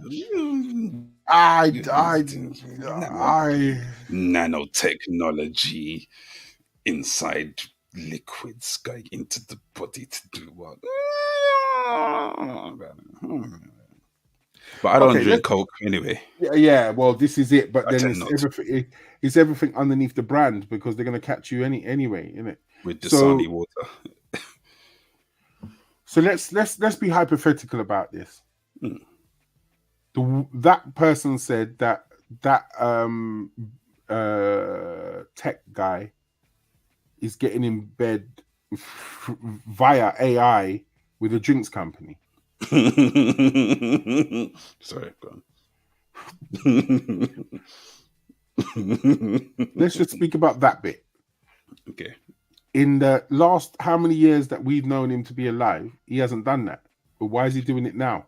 After the fact that we know he's bought up all that land, he's been doing the injections and everything in the motherland with his serums and trying to find everything else and doing what he's doing with the mosquitoes and the flies and and then now he's getting involved with that. I'm telling you, right? It's whoever threw that pie in his face. That's the point. That's the point where I feel that everything switched. And it was like, you know what? I don't like these people. But anyway, hypothetically, what is, I guess, the most questionable thing is obviously questionable is if you are a drinks manufacturer, you make drinks in a factory. Same thing you've been doing for however many years. Factory, you might improve the technology a little bit. Where does AI come into making drinks? Well, this is the crazy part of it because what aspect of, and for such a large amount, where does it How do you, what happens to you? Do you get better version? Is it more tasty? But it's not computer related unless it's the factory. Well, let's not think about computers. Mm-hmm. Let's not think about computers. But this is where the immediate, I guess, when you think AI, you think technology. Mm-hmm. Now, why does a drinks company need technology if it's not manufacturing more drink? Well, as I said, after you've manufactured what you've manufactured in one place, taken it to another place and tested it, you now need distribution. Who's the biggest distribution of a liquid in the world? Oh, sorry, I thought you were talking about the drinks manufacturer, but you're talking about the philanthropist. Yeah. Hypothetically. Yeah. I get the line of thinking. Yeah. But the question is just very, very big in terms of where's the connection from the perspective of it's well-established company doing well. Let me see their share price. I know. Thor said start buying up seed stocks. That's for real out here. Forget buying the stocks. Just try go to your local and get the original because they've been doing well. There's nothing untoward about what they've been doing. The same Past way few a years. man-made virus was sold as an antivirus and he was bringing the blueprint to live in it. There we go. It's exactly that. That's what they were saying. UK lifted the ban on GMO seeds. Worst thing we could ever do. GMO food is already in the... Let me start. Oh, listen. The other day, I was in one of these supermarkets and they've got a range that's organic. And they said, the brand name, organic seedless grapes. How? They're not allowed to say that. They're not allowed to say that. Why are they allowed to say that? This is where we are now. The brand name for their organic stuff and then seedless grapes. And it was from years ago that I thought, well, if you have to have a name for the real stuff, what's the other stuff?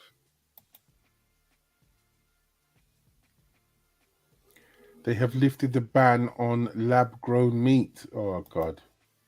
That was another hypothetical, wasn't it? A little while back. Yeah. And that video was apparently debunked in terms of it was a hoax. But now we have confirmation that... Well, this is it, because to me, and this is my sign of it, there's certain brands of fast food takeaways that have now come into this country after the year 2020. And to me, they've landed here and then the food naturally starts tasting funny. Yeah? Funny. And I don't eat the fast food places. But it's just in my head, I'm like, wait a minute. You know what I mean? When it goes bang in your eye, it wasn't here before 2020. Why are you banging your eye here now? Got beer stores all over the place. I'm like, nah, something's wrong. But yet, you know what I mean? They said that certain birds are being force bred and rare, and then you're all of a sudden you're here and nah. And then people are doing about squeezing meat and it's got juices in it. Like you can pick up the meat and squeeze it. You go to certain places that everybody knows, go and buy the meat with the cellophane on it, take a breast, and just squeeze it. You shouldn't be able to do that.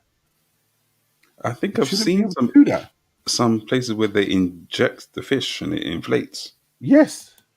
Hypothetically. Yeah.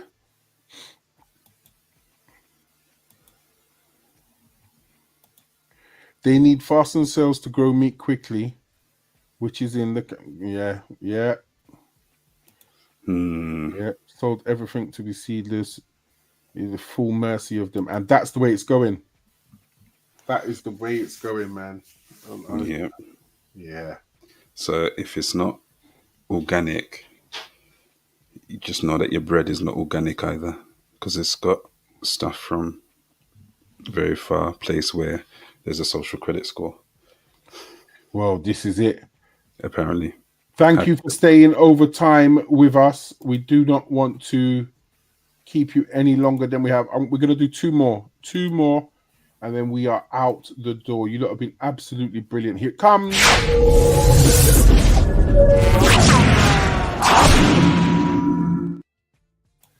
We were speaking about food and drink. Let's get into this one. Avoid forms of vitamin B12. Listen very carefully. That's an acute toxic flammable environmental hazard, and we ship it to compound pharmacies that put it in supplements and protein powders and energy drinks that you drink. Right? You ever heard of a Celsius energy drink? Celsius energy drink has 4 times the amount of daily cyanide that a human being is meant to ingest. 4 times. That's just one sample. So drink Monster or Bang. I mean, drink Bang, not Monster or Celsius, right? Bang has methylcobalamin. This has cyanocobalamin. So, and we wonder what, we're putting these toxic chemicals. He says, you know where we get the hydrogen cyanide? Don't make me take you to that website because you'll just get up and leave. Do you know where we would get hydrogen cyanide? Because these facilities that actually compound this B12, they don't even pay for the hydrogen cyanide. You know where they get it? Human sewage treatment plants. It is the waste from a human sewage treatment plant. It's called sludge. It's foamy yellow sludge. They scrape it off the top, they dry it, turn it into a powder, ship it to a facility, synthesize it with a metal, and put it in your vitamins. They take metal, hydrogen cyanide, and put it in our supplements. So that's exactly. So when you get home tonight, I want you to take all of your supplements and protein powders, spin them around, look for that word cyanocobalamin, and if it has it, throw it in the trash, right? And do that for your kids too. We take that same chemical weapon that's in a... I don't believe that. Cyanocobalamin. Cyanocobalamin.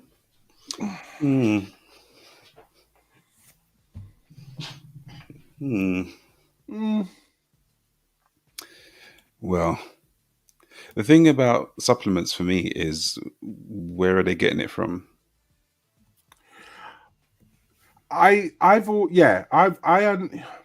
this mad way of thinking because I watch a lot of space movies, and I've always been fascinated, like, when you see in space they got this little packet or something and you just take it and oh, that's my meal for the day and whatever, because it's hydrogenated. I mean, what's the word? Dehydrated. Sorry, dehydrated this and that or whatever and so forth and whatever. And then they also have to take supplements because they're missing the natural thingy of it. Mm-hmm. So, and then I think, wait a minute. If I eat normal food and I can get the vitamins I need, how can you tell me that this one tiny little thing is exactly that and you've made it? That's me, I say. So if you've made the exact same thing I need, then what is in it? How are you doing that? How have you made this particular vitamin and made it in big enough quantity to be in a pill that it will actually be absorbed by my body that's just my little question. That's just my little question around. So what my man was talking about with supplements. So this is the other thing. Oh, I'm not feeling well. Let me take my supplements. Let me take my protein powder. Let me take my this. Let me take my that. I feel better after that. The man said they take sewage, what's it called? The sludge off the top of the sewage plant. Add metals to it, and then you're putting it in your. Oh, I'm taking my vitamin tablet.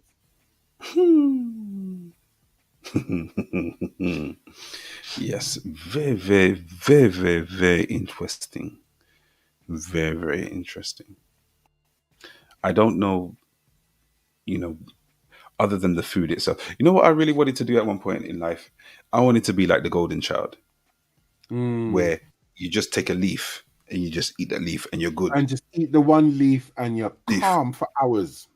Yeah. Calm for hours. I don't know where that leaf is, and it don't taste like plantain, so it's a little bit of an issue.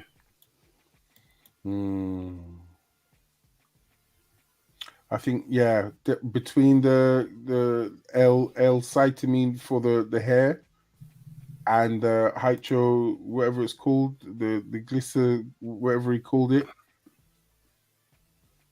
Yeah, I think there's stuff to look out for. That's all I'm saying.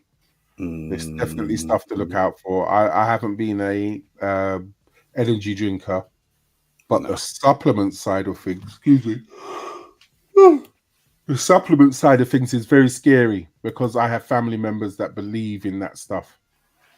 And they could be placebos, but they could be placebos that have a negative effect on them.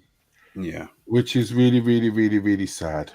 Right, let's do the one more. Don't want to keep you lot too long. You lot stayed with us. Thank you so much.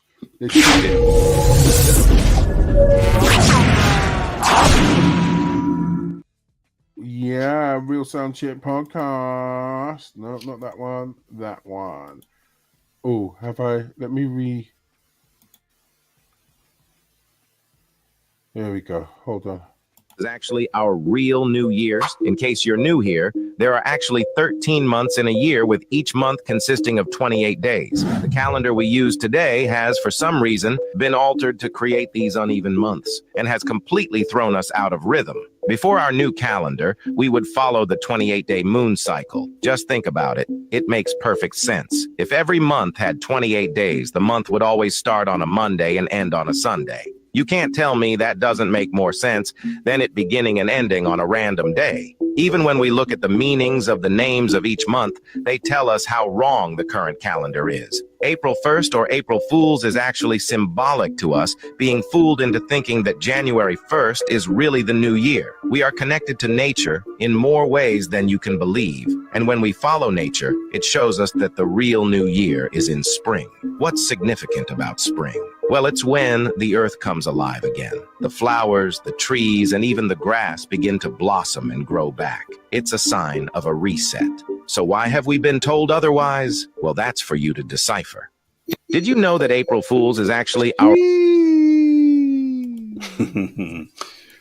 I think this one is quite interesting. Very, very interesting. Because it does make sense. It does make sense. Now, if we do we need a leap year if we were to use that old calendar? This is what I'm saying. Because April is the month. Why is the month that is supposed to be the new month of the new year have the original amount of days in it? Wait, isn't that Feb? Oh, sorry. Yeah, no. Yeah, February has. Sorry. Why is that got the reset? Sorry. Because it's a month before. When you count March, April, May, June, July, October, November, December's 10, December's 10, January 11, February 12, March 13, and then you start again.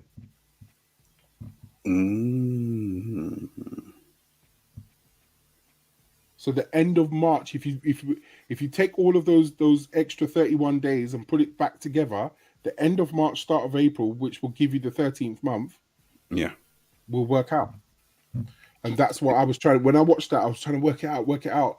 I said it won't work with 31 days, but if you take off the 31 days and make it 28, it lands right. So you have the Oct, Sept, Nov, December 10, January 11, February 12, and then that missing bit there between March and April is the 13th month. See, and this is where I was saying earlier that we've agreed a certain time construct. Yeah. So, we are all, if it was the other way, 13 months in a year, and they say 13 is unlucky for some. Yeah, so they've made it such a bad number, innit? Yeah. Oh, what's this? Oh, Karen, don't. Oh, yes. The opposites. If you go across the clock 12 plus the 1. 12 and the 1 is 13. 11 and the 2 is 13. And they all add up to 13. I didn't know that. 9. Are you sure? 10, 13. Oh, yeah. Oh, my life. I didn't realize that. So you're trying to say this 13 hours is not... Oh, that's just blowing me now. Didn't they also say that there was a 13th zodiac? Yes, there is. I couldn't find that one again. There is a 13th zodiac, which is supposed to be between like October, November, which pushes everyone back up. And then here's another hypothetical tied into the biblical. So that would mean that you got the 12 disciples and Jesus. Yes, that's 13. What they say is 13. Yeah, that's what it's supposed to be. So they chopped it out.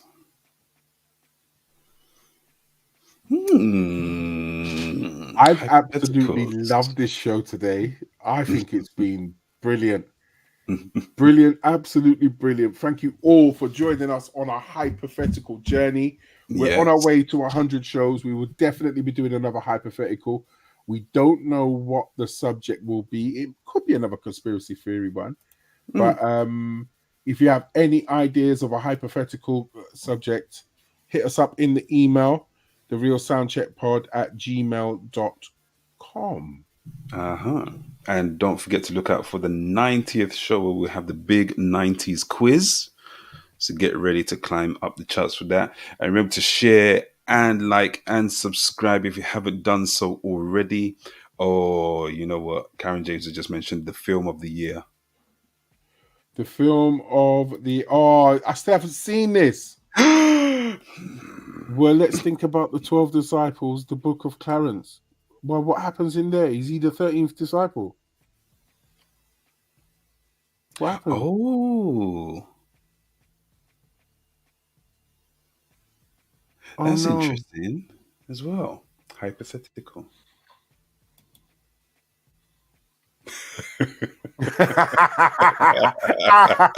I look at the random. Look at the random.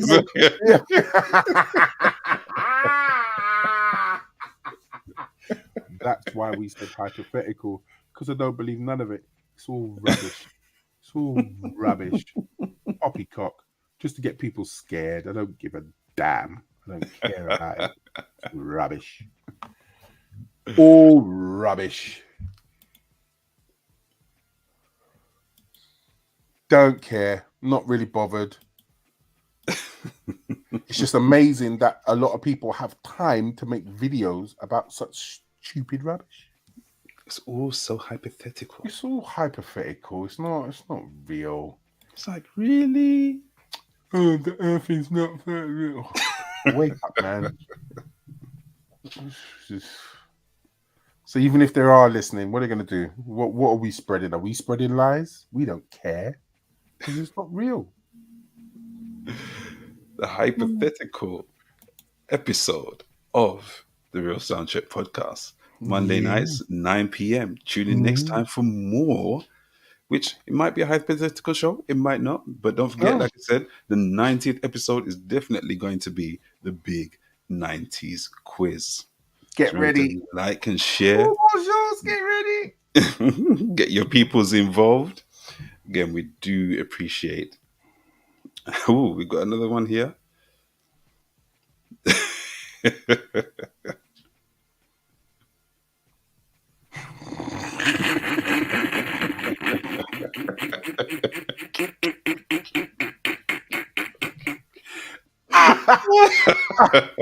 I have to laugh. Thanks, chaps. Great show. Now I'm off to watch Bel Air. Yes, go and watch Bel Air. That's what we think of it. Go and watch it. Take it in, and we'll have a little catch-up show about it. You know what I mean? If you enjoyed it. Karen James getting another box of popcorn for that one. Yeah, you're gonna definitely need some plantain, something more. Good night, everyone. Thank you so much. Stay blessed. You know it's love all the time. You know how it goes.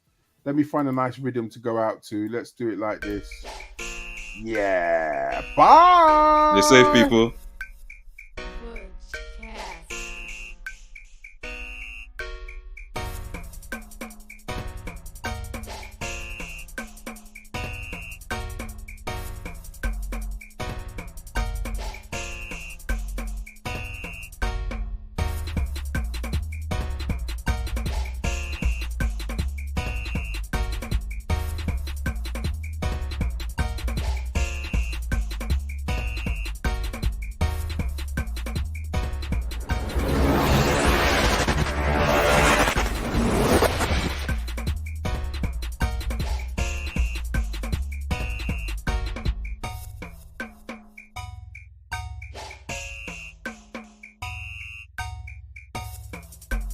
Bye.